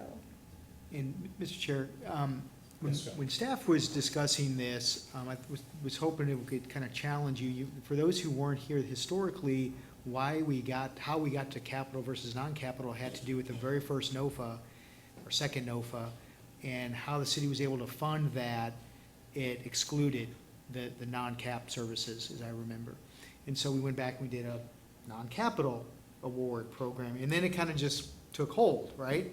There are different ways to look at that, though, as you think about your NOFAs, is just looking at your goals that you set out and say, well, we just want to meet our goals. We don't necessarily want to distinguish capital versus non-capital, because I can see you being challenged in the future with, a project that has cost a lot of money that is gonna exclude everybody else off the list. So, we're not married to one way or the other, I just give you that alternative way of thinking about it is, do you wanna stay locked into capital versus non-capital, or do you wanna go a different route and just look at all the goals? For my own part, I'm comfortable with the emphasis being on looking at our goals and how well projects address our goals. I didn't, there were disparities between the highest score that could be achieved by a capital project versus a non-capital project, but I didn't have any difficulty comparing them because I looked at the non-capital projects in terms of, okay, they scored, hypothetical, they scored 16, but a perfect score would have only been 20, as opposed to a capital project that might have scored 22, but a perfect would have been 30 if they'd scored 5 in every category. So it was two different metrics, both being funded out of the same pool of dollars, but I didn't look at the scores of those capital versus non-capital projects and mash them up against each other and try to prioritize them as a combined list based on their scores. I looked at them and asked myself, how well do these projects advance our goals? And for my purposes of evaluating projects, being able to compare the scores between capital projects made sense. And then if we'd had multiple non-capital projects, I would have been comparing those scores against each other.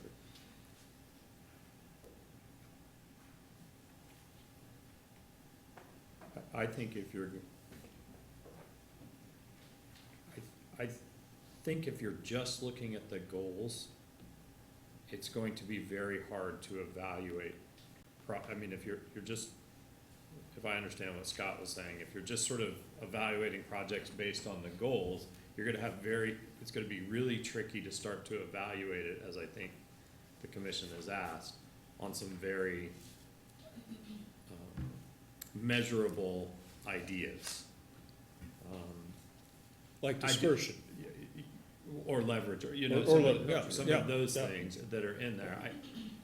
I do want us to be cautious of the math problem that exists when you have 30 points available here and 20 points available here, and looking at what percentage of the project met the goals, because those numbers are gonna throw off those percentages just by the sheer volume that you have. There's functions to figure that out, but it's just, I just state again, this is a whole way of stating again, I think they are separate processes that may need separate NOFAs, to look at those projects differently. And I wanna make the case that I think we need to think very hard about continuing to fund non-capital projects for the long-term sustainability of affordable housing. Then if we go that route, and I'm of the same mind that it has to be just simplicity-wise and transparency and understanding of our decision process, I think 2 processes is probably wise, or an allocation of the amount available, or at the same NOFA, or however we do it, but somehow differently, different pools. But our goals and what we went out with with the pamphlet the city put forth had supportive non-capital involved in it for the sales tax. So if we're going to go to strictly capital, we will need to revisit our goals. Good point.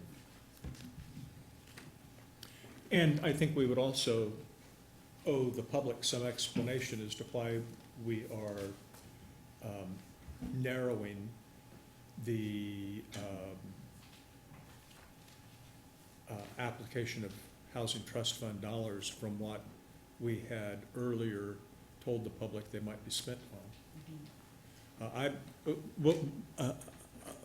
I think we'll have a later discussion, it comes up later, the issue of do you want to set aside dollars for a particular function or not, and if so, what that might be. So let's come back to that issue, Patrick, as we get through the memo. And along, just another point on that, then the non-capital projects would be much less, routinely, much less dollars than a development project. Mm-hmm. Well, and that typically impacts a different population. We're looking at a different population than the person that's on their route to homeownership versus the person that's coming out of homelessness and trying to get their feet under them. So it does serve two different groups, and they're both important. Absolutely. So, The numbers Jeff showed in his slide deck today are amounts that folks that Family Promise and many of the voucher families make in a month. Those are the housing costs that you cited are what folks will make in a month. So it is a different population. Mhm. Do we need or want any further discussion on the matrices? I just personally, I think Sure. we either need to make, if we're gonna consider this as one, we need to make a decision. We either need to consider this as one pool, then the matrices need to mathematically line up with each other so we can compare them to each other. Or we need to set aside money so that they are separate processes. I think we're at a point we need to make that kind of decision soon. And that's Not on today. page 3 under funding priorities. Okay. So we've got All right. Jumping in. specific to the matrix. In 20 minutes. I think the only other thing, very ticky-tack about the matrix, but the intention was that those lower categories would be scored 1, 3, and 5, and I know some members actually sent them in still with a 2 and a 4 in there. And so I think if we're gonna have that type of different, scoring of 1 to 5 and how it's done there, then people need to be consistent in how they do it, because that was intentional in the discussion from the board back, that you needed to pick a 1, 3, or a 5, you weren't supposed to send a 4 in for qualifications, and I do think that that changed how the scoring all came together, even though a member would have done it consistently, each member, I don't think, looked at it consistently, Okay, so. that's Fair enough. good observation. Evaluation issues, we'll get into more of the meat of some of the topics here. Proof of need gap, what does proof of need mean when reviewing funding applications? Should complex projects be scrutinized to a higher degree to determine the funding gap? It looks to me like we're headed that direction. We're looking for more information, more comprehensive information, I think, so that we can better understand what the funding gaps might be.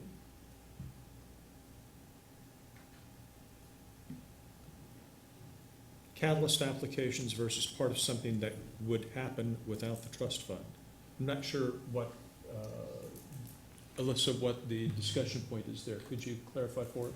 Yes, so there was some discussion and I think some staff meetings in the board of whether or not, the board wanted to be a part of something that would not happen were it not for the trust fund. And so, or if the money, if the project was not awarded the money, well, that just means it'll just take longer for it to happen instead of,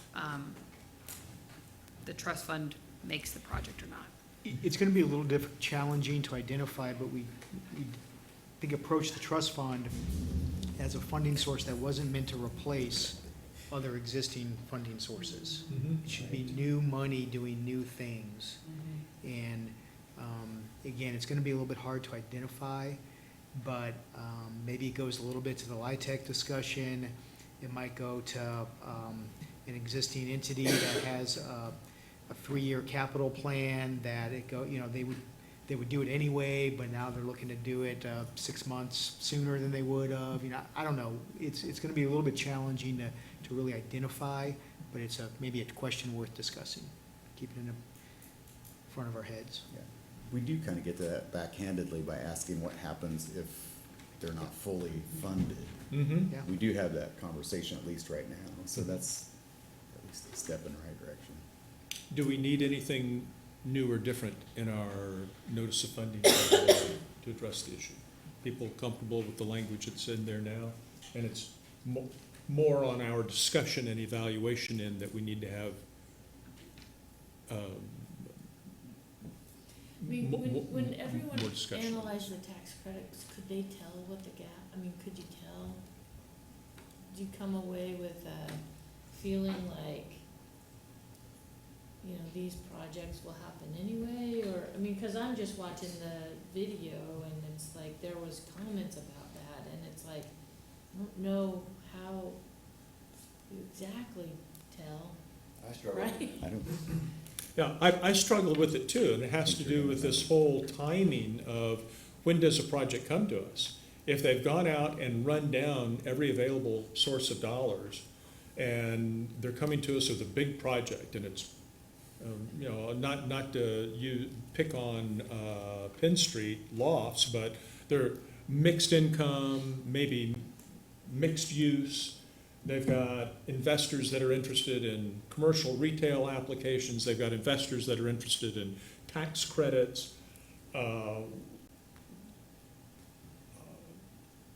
Where do our dollars fit in, and what is the function that they serve? Are we rewarding the developer for coming forward with a project that is a mixed income project? And we want to encourage those, so we're rewarding them?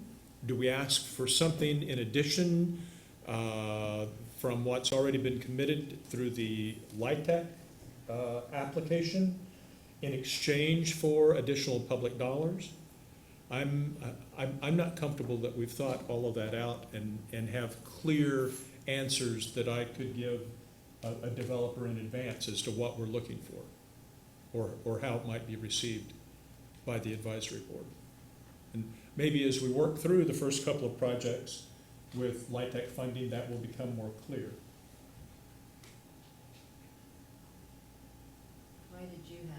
Why wasn't it clear to you? That worries me. I don't know if it wasn't clear, but I struggled with the concept of somebody with LIHTC funds. Should we look on them favorably, or should we say, well, they've already got a leg up, we need to help somebody who doesn't have that head start? I didn't know how to weigh that. So I think if we really wanna make a dent in the number of properties that we have that are affordable, we're gonna have to get comfortable with leveraging those types of funds. Because they're just such a large number, it is a big dollar amount, and I think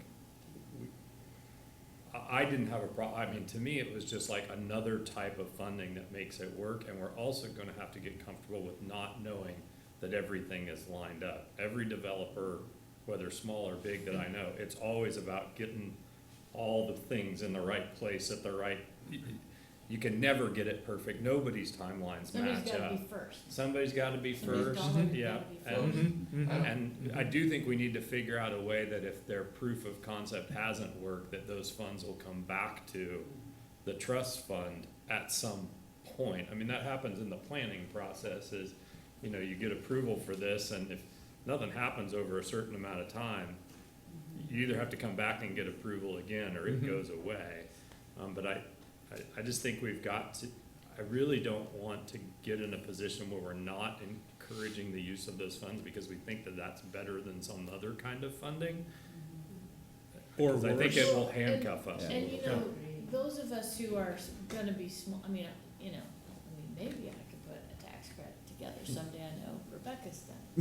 But those of us who are smaller players, we're talking 4 units or 7 units or 2 units, right? That is a different thing. I mean, we can bring 60 units on in one fell swoop. That is a big thing. And the one thing I want to say about that is, you know, I looked it up, and Bethel Estates has like 33 vouchers that they're using out there. So not only are they serving people at 60% of AMI, but if they take a voucher, they're also serving a lot of people at 30% of AMI, right? I mean, it's really important to understand that they're serving wider than, same with, I mean, fewer vouchers are used at Polar and at Ninedale, but there are vouchers used in both of those projects. So that's a piece that's really important, because we've had trouble finding people who will take vouchers. So these tax credit projects will take vouchers, so we get a huge bump in the number of units.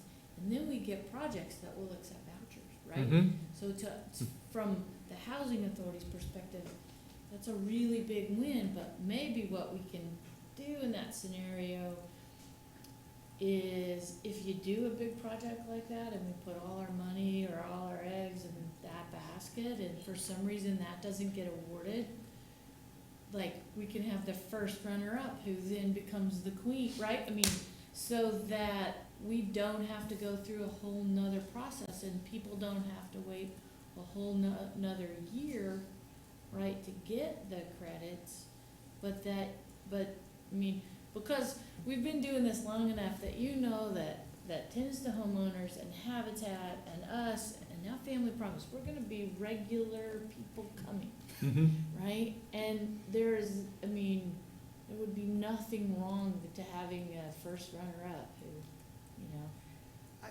I think the intent around this question from staff's perspective is sort of giving us direction and authority to employ maybe the likes of NDC to give us a preliminary gap analysis, to give you commentary on an application, because it's, so that if you want to give a lower amount, if we come back and say, well, you know, we're just holding the applications honest to what they're telling us on the financing, because it can get really complex really quick, right? Mhm.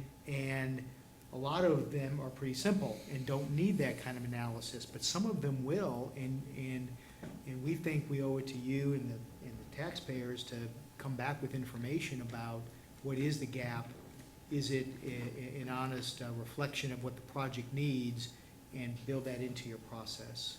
I think that's what the discussion is from our standpoint. Yes, Paul? I just wanted to respond to one of your points, Patrick. I think because we said, or at least in my mind, we said that this score ultimately is just one point in the discussion, it's not the main driver. I felt comfortable, even though we do need to, it's not possible for applicants to know the whole picture. I felt comfortable making a strict type of scoring assessment based on what we know at the time, knowing that it might not ultimately take them out of getting awarded funds. I just had to make a clear delineation in my mind. Yeah, I please go ahead. No, I was gonna go back to something Shannon said. So- Sure, go ahead. Well, I was going to say, if, what I heard you say, Shannon, is that the use of vouchers, of course, is something that I think our board would encourage or is very much wanting to see. So I'm wondering if something are in the NOFA, like we need to put language in there that asks a developer specifically to comment on whether or not those would be accepted in the property moving forward. And so, because if it's, you know, serving 60%, but the voucher goes to 30%, I think that that's important for them to be able to respond to. Because I know that as part of the conversation, one of the questions we asked one of the developers, would they consider making the property permanently affordable? Because we felt that was important for them to get any funding from us, but then the developer actually had some other thoughts about that. But, so I mean, if it's permanently affordable, I think was something that, I think Edith, you might have asked the question, not to put you on the spot, but that we were wanting to, because we were trying to do a comparison and apples to apples, but the whole idea of would they allow vouchers to be used on the property might be something we're more specifically to respond Another to. data point. So, Yeah, that'd be a good data point to have. That would be an exceptional point to add in an evaluation of a capital project. Dr. Sink. And about 80% of the families that are served through Family Promise, and probably more, probably equal numbers if they had it at the shelter, would become housed through a voucher, even in lower income units. This is a very timely discussion to have because the maximum occupancy at the community shelter appears that it's going to be cut roughly in half September 1st. So that will be upon us shortly and result in displacement of a number of individuals and families. they're not displacing families at the moment. Yes, that's correct, I saw that the priority for families to remain in shelter. So should we adopt like a board view or maybe like an understanding of, we just won't, or maybe direction for me of how I should think about projects with incorporating tech funds, that I should just see them as just a neutral type of scenario, just evaluate it on, just take it as a data point and part of the process and move on? I think that's right. I agree with Patrick. I think we absolutely need to find a way to, and Shannon made the comment also, we need to find yes to these larger projects. And if it's the federal tax credit that's stimulating them in the marketplace, then we need to be supportive.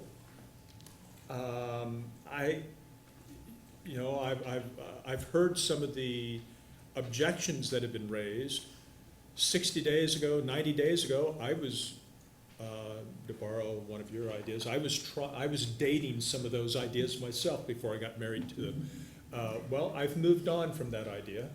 Put a ring on it. Yeah. Moved on from that idea, and I'm, from my personal point of view, I think we need to find a way to say yes to some of those larger projects. At the same time, I think we need to encourage the city and those developers to negotiate the maximum benefit we can for the community. And if through offering of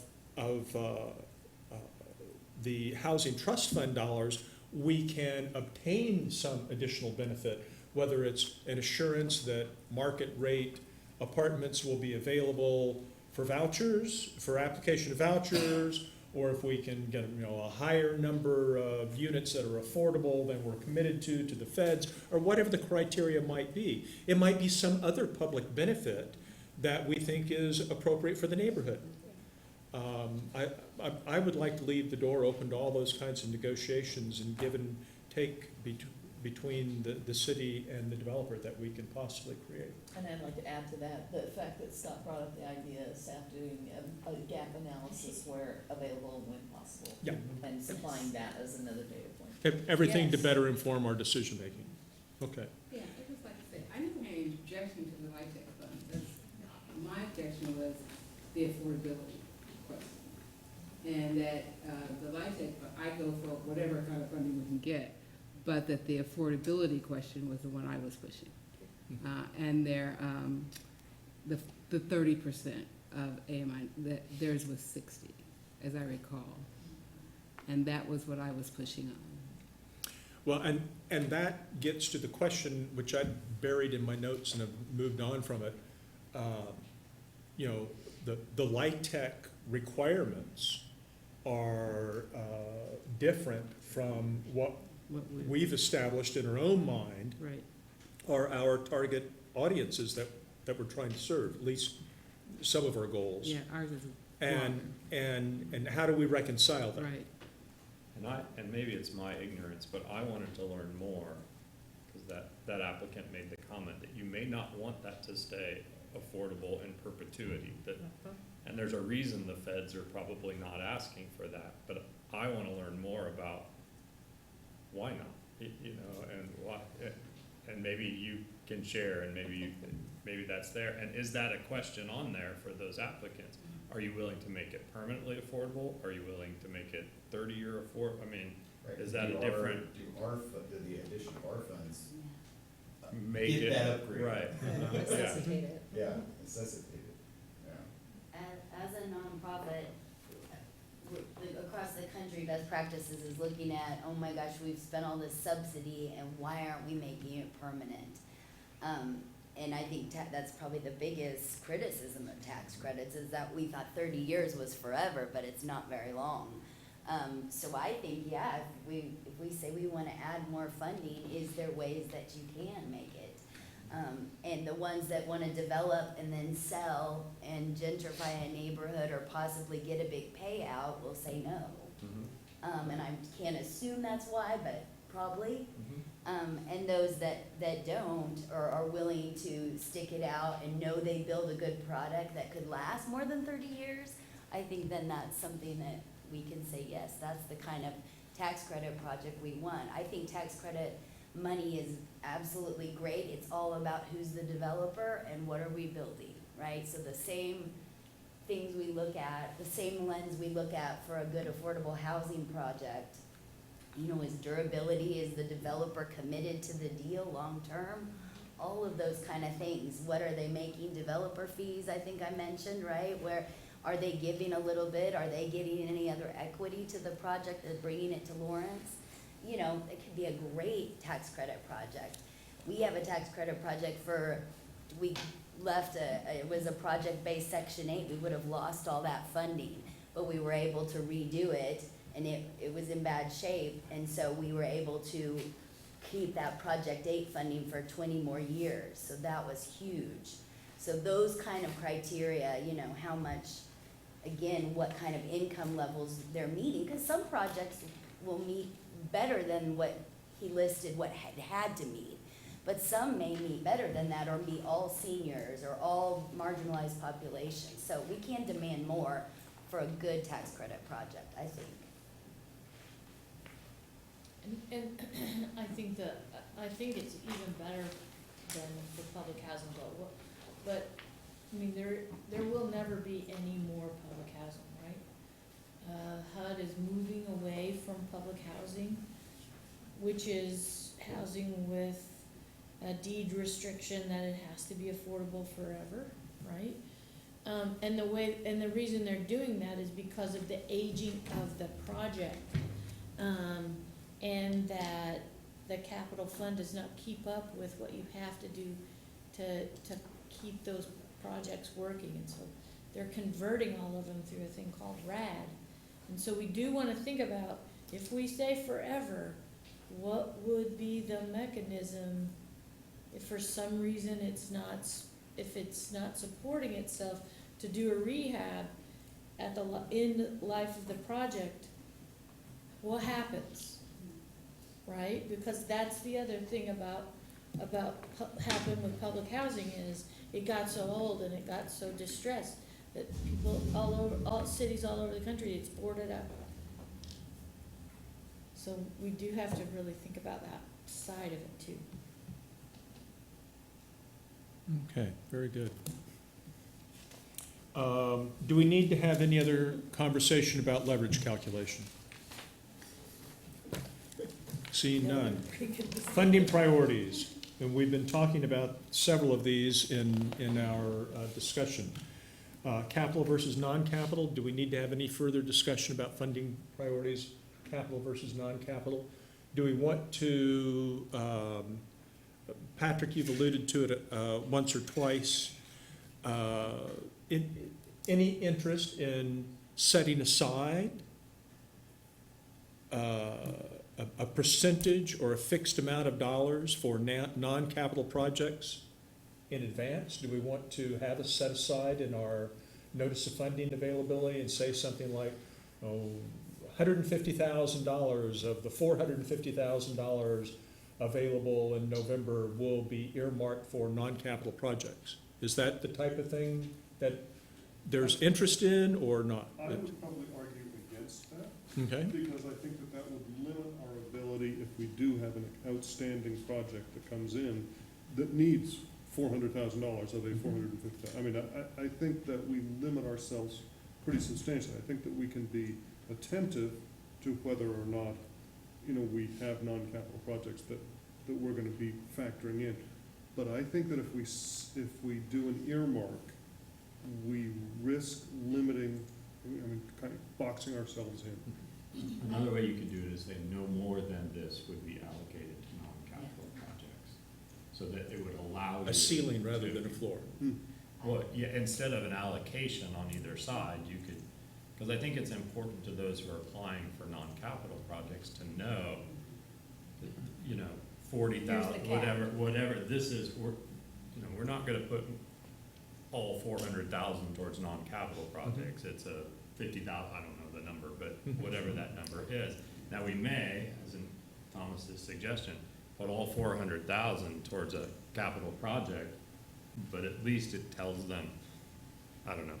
I think if we aren't going back to look at our goals and revisit all of that, then it would be so much simpler both to review them against each other, to have peers, but also as an applicant.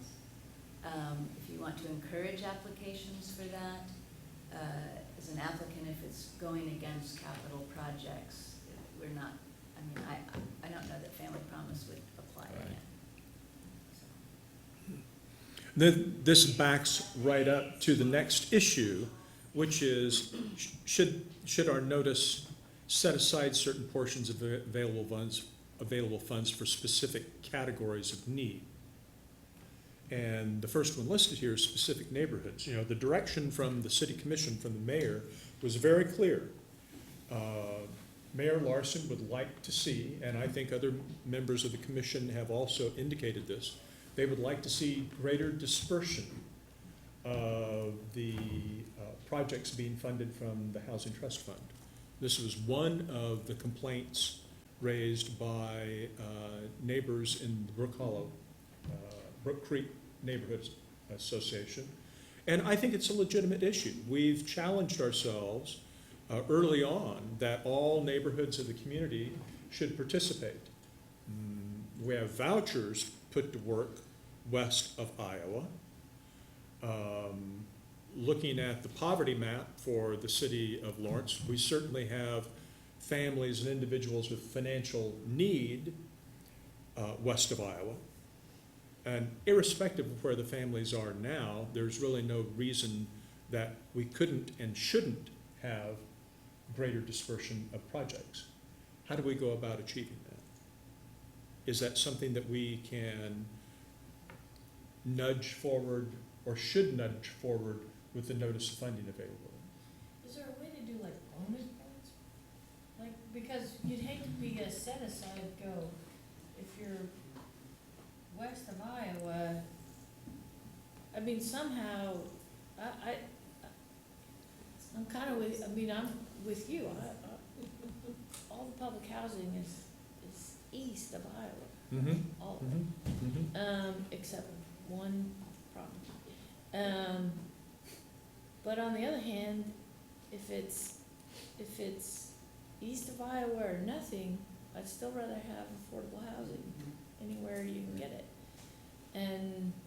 And what does, so Bethel Estates, if you don't know where it is, it's out on O'Connell Road.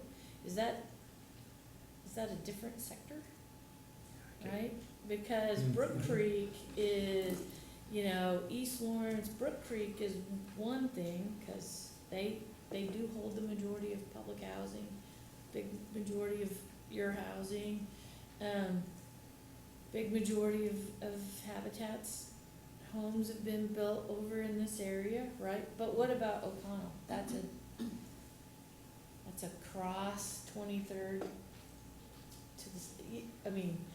I'd like to push back a little bit on that argument, because I don't think as developers, we've had the time or the tools to be able to move west. We are trying right now to get those tools, and so for a neighborhood or for us to have we are not gonna serve the places where I've bought lots and worked our buns off for the last few years trying to acquire lots. Mm-hmm. I mean, development takes several years, so I have every intention of working to get to the west side. Right. Part of the density bonus that we've all agreed to is part of that. And I think until we have some of those tools, it's silly of us to say there's a moratorium on the east side of town. Yeah. Like really. Shannon said, we need something while we're doing this, but not to, so I like the bonus points or idea of if you can get to the west side, you get a bonus. Some way that we do score that, you know, but the idea that we're not trying to do that is offensive to me, that the neighborhoods are claiming that, because we absolutely are trying. And We'd love to. I would like someone to go to a funder and say, I'm gonna spend this $80,000 on one lot instead of 2 or 3, and see how that goes over. Yeah, I wouldn't like to see funds locked up and can't be used because they don't go to a certain neighborhood. I'd like to incentivize it with an extra point or something like that. Well, maybe it's taking that poverty map and asking, just double checking or having points associated by the color of the poverty map then, from a bonus point perspective. There you go. I think we have to have a much more robust conversation about social engineering our community by specific neighborhoods and where we draw those lines, that will really get into a very tricky conversation. So I think before we come up with a bunch of solutions, we should just pause a little bit on that one. I mean, that's hard. I mean, that's really, really hard. And where do you draw those lines? I mean, we're drawing it down Iowa right now. Should we? You know, is that fair? And I think we just need to be very thoughtful about that. Well, I look forward to you all helping me draft the response to the city commission next time the question comes up. There'll be a consensus narrative response. It's a question that the community is going to keep asking, and we need to have good answers for it. So, you know, in the NOFA, could we just add some language like, you know, projects in the western part of town get some kind of favorable consideration or something, you know, I don't know. How do you do that Without skewing your without, metrics, I'm yeah, not sure. I mean, obviously, the community is looking for that. Well, Our maybe it's commissioners under are that category that says alignment with stated goals. I mean, one of There our you go. goals as Mhm. a board Is is distribution. distribution. Mhm. I mean, if nothing else, it's a point of discussion, Sure. so. The state funding application gives you points if you build affordable housing in a neighborhood that's higher income, right? It falls into, instead of a qualified census tract, so there is a way we could look at that, that the average income around it is higher than, you know, there's census tracts, so we could do that where you're not drawing the line down Iowa, but you're talking more about Mhm. census data.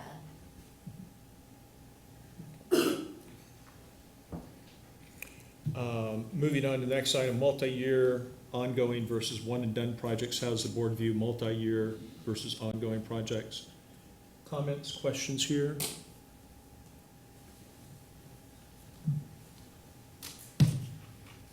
I had a question for those of you who looked at the last application round of one application, if I'm right, was not asking for funding for that particular round. How that was, how we are going to address that? I mean, one of the, The consent. the, yeah. Yeah, it wasn't asking. I'm, I think our notice of funding availability was pretty clear that we were looking for projects that could begin implementation in 2019. And both of the LIHTC proposals kind of self-identified themselves as being more 2024 start of their projects. And so, at least in my mind, I set them aside. But they'll be back. We've encouraged them to come back.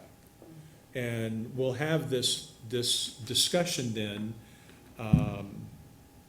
And on the, I know we had a pretty robust discussion last month on the issue of funding services in, as companions to the voucher program. And, I was one of those that at one point in time questioned, or should we be paying long-term, should we end up with long-term commitments to fund staff that are embedded in the voucher programs? Well, it's clear to me, I think to most folks, the services provided make a huge difference in the effectiveness of the program in moving people, transitioning people out of subsidized housing and into market rate housing. We want to do that. I think that should be, if not a clearly stated goal, clearly it comes under, I think, one or more of the goals already established. I'm much more comfortable, probably the comment that Patrick made in July made more impact for me than any other when he observed when he noted that when the county makes distributions of dollars to agencies, they don't micromanage how they spend the dollars. Now, if we're making an allocation for a capital project, we expect those dollars to be spent in that capital project.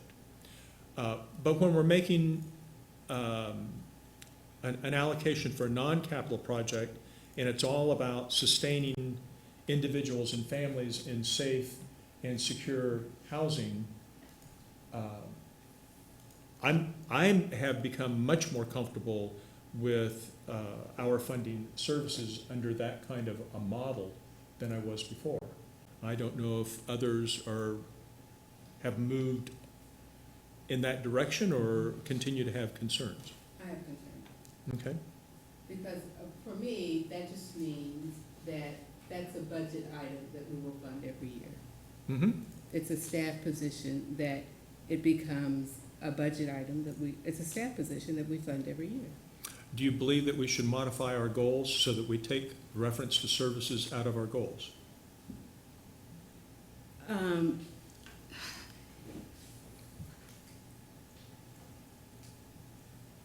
I wouldn't want to say we take references to services out of our goals, but it is saying that we are part of their ongoing budget.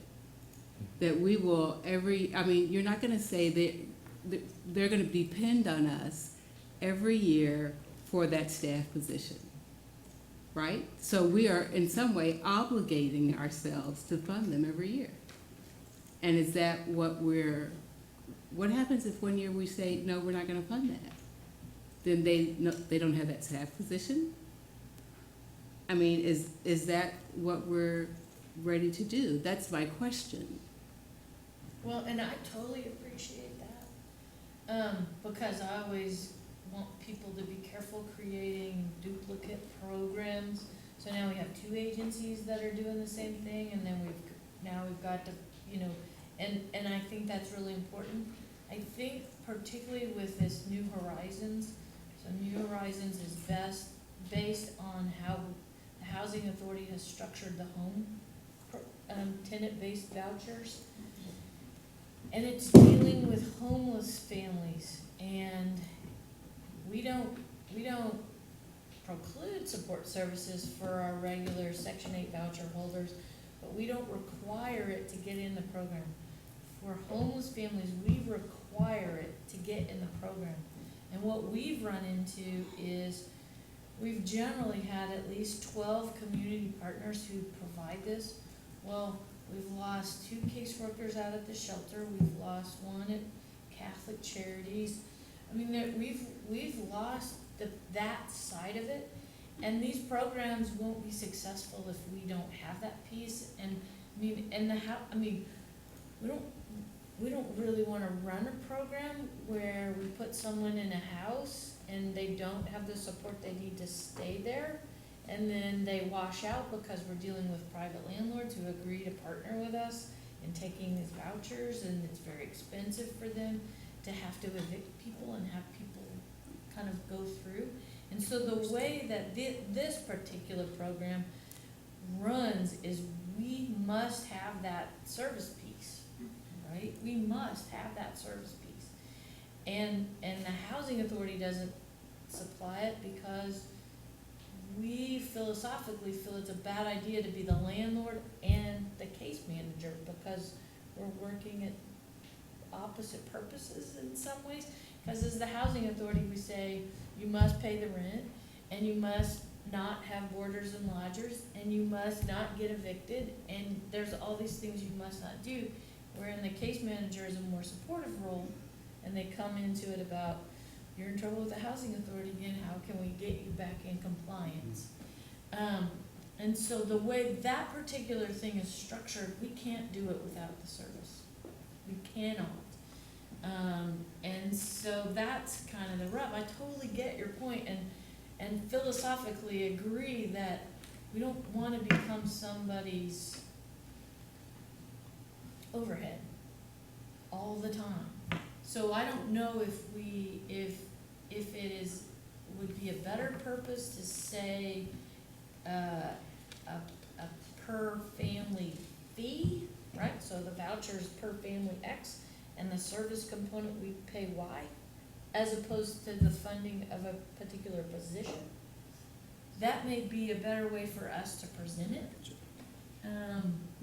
But, I mean, that's my only, like, I totally understand the point, but I also know this program does not work without it, and we've had, like, a crazy amount of success in doing it this way, so we're sort of loath to not have that support services when dealing with people who are coming out of homelessness.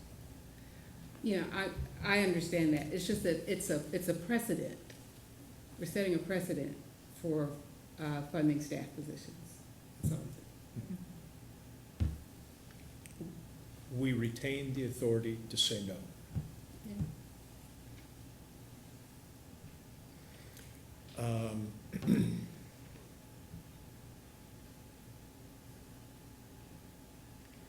Affordability period, We're certain, really out of time, and I think a bunch of us need to leave. I need to leave.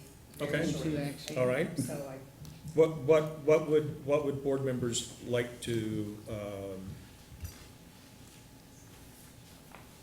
deal with any remaining time? Yes, Tom? I'd like to deal with whether or not we authorize staff to go ahead and put together, so that we can do our disbursement in November. And Would so- you like to make a motion to that effect? Do you have enough information to move forward with what we want there? In other words, can we put together another application in a timely fashion so that we can review it in September? I think our question to you is, is there anything above and beyond your goals, such as a timing component or some of the things you've talked about today that you like to see highlighted in the NOFA? Would you like to see a separation of capital versus non-capital with a certain cap drafted for you? That's one thing I heard. Let's pause right there. Do we want to see that? Any yeses? I don't think we have enough dedicated conversation around that thing. I think that we've had so much to talk about today that I think it would be a challenge for us to say, yes, we need to have a cap at $100,000 or $300,000 or whatever it is. I don't know that we have enough information to make that a suggestion. We may come back to that, and in the future, when we do this again, because we're gonna have to do this again, then we may apply that at that point. But I think today, I'm not sure that we've been able to dig deep enough to that as a specific, or to any of these issues, to be able to say, yes, please do this for our next application. And I could be wrong, but I don't feel like. I guess the one thing I would like us to maybe talk about, because, as I've said, I'm a big proponent of the tax credit projects. They will not most likely get done in 1 year. And I think when we're talking about capital things, it's not a 1 year thing. And that, I don't know where everybody feels about that, but I certainly think we should nail that down, because if what we're saying is we're doing the November and we're trying to do a big allocation, if we don't have clarity around a 1 year or 2 year or that kind of thing, at least construction in 2 years or some kind of thing, then we're asking for a world of hurt when we come to try to figure out how to allocate the points. By the So way, what would you see then you said we don't want to do this, is there stuff we do want to do? Well, I definitely don't think we need it to do it in a 1 year time frame. I don't think that's realistic for a capital project. I don't think it's unrealistic to say at least, I don't know, like Start within 2 years? Yeah, to start within 2 years, that kind of a thing. Since you're leading into other good questions we didn't give you yet, these are the questions you would have to Sure. talk about. I was just gonna mention, I think our NOFA estimate of what is gonna be available, do we have that off the top of our head? I don't have that with me, but we could certainly include that in the draft that we bring forward. In about a week, we'll have the next month's numbers, which will be helpful. So I would like to make a motion then, which is that we authorize staff to bring us a draft NOFA for review in September. And then that's what we do. We'll keep it general, I second that. Keep it in general, yes. keep it broad. We have a motion and second, staff to bring us a draft NOFA in September. All in favor, say aye. Opposed, same sign. Motion carries. I think that allows us to stick with the timeline that we've been discussing, and it enables us, we will obviously do review and amendment each time we do this, but I think that I think right now the priority is let's get the money into the system, which means doing the disbursement in November, which means we've gotta have something to look at in September. Quick updates. We have a joint meeting with the Planning Commission this Wednesday at 7:30 a.m. That's about when I normally crawl out of bed, so you can expect to see me a little fuzzy, unshaven, and hungry at 7:30, but I'll be there. I hope many of you can join us. I will not be there either. I have a Okay. standing 7 o'clock meeting on Wednesdays. I'll be there. Okay. Please take time to review the poverty data map. Does it require any explanation? It is pretty self-explanatory. The homeless point in time count, I found it fascinating also. The Homeward Bound, I haven't had a chance to read yet. I printed it off incorrectly on my printer and it came out all unreadable. The New Horizon Progress Report, I think we've just distributed some black and white copies of that. And the Family Promise HMI Challenge Grant explanation. That, I'll It's- just take a Twitter version really quickly, that we're not asking for city funds for this at all, it's all privately funded. We've been awarded an opportunity from a national organization to give prevention funding to folks so they do not have to become homeless. So we're looking for $20,000 from our community to match this challenge grant so that we can start distributing the funds. Our intention is to have that secured in September so we can start distributing those funds right away. And the point in time count, one thing that is important to understand that, those are people who are certified homeless based on a point in January every year. It is an underestimate. It does not count people who are doubled up or staying in motels. So it is an underestimate when you look at that data. Always important to recognize that. And it's, It counts motels Motels it does, okay, but not doubling up and such. but it's also at a time of year when our homeless count's probably at its lowest. It's January Season. 24th is around in there. It's required to be held within the last 2 weeks of January. Of January. So typically, the Continuum of Care does the last Wednesday of the month. Very good. Thank you. Any other new business to come before the advisory board? Seeing none, we're adjourned. Thank you all.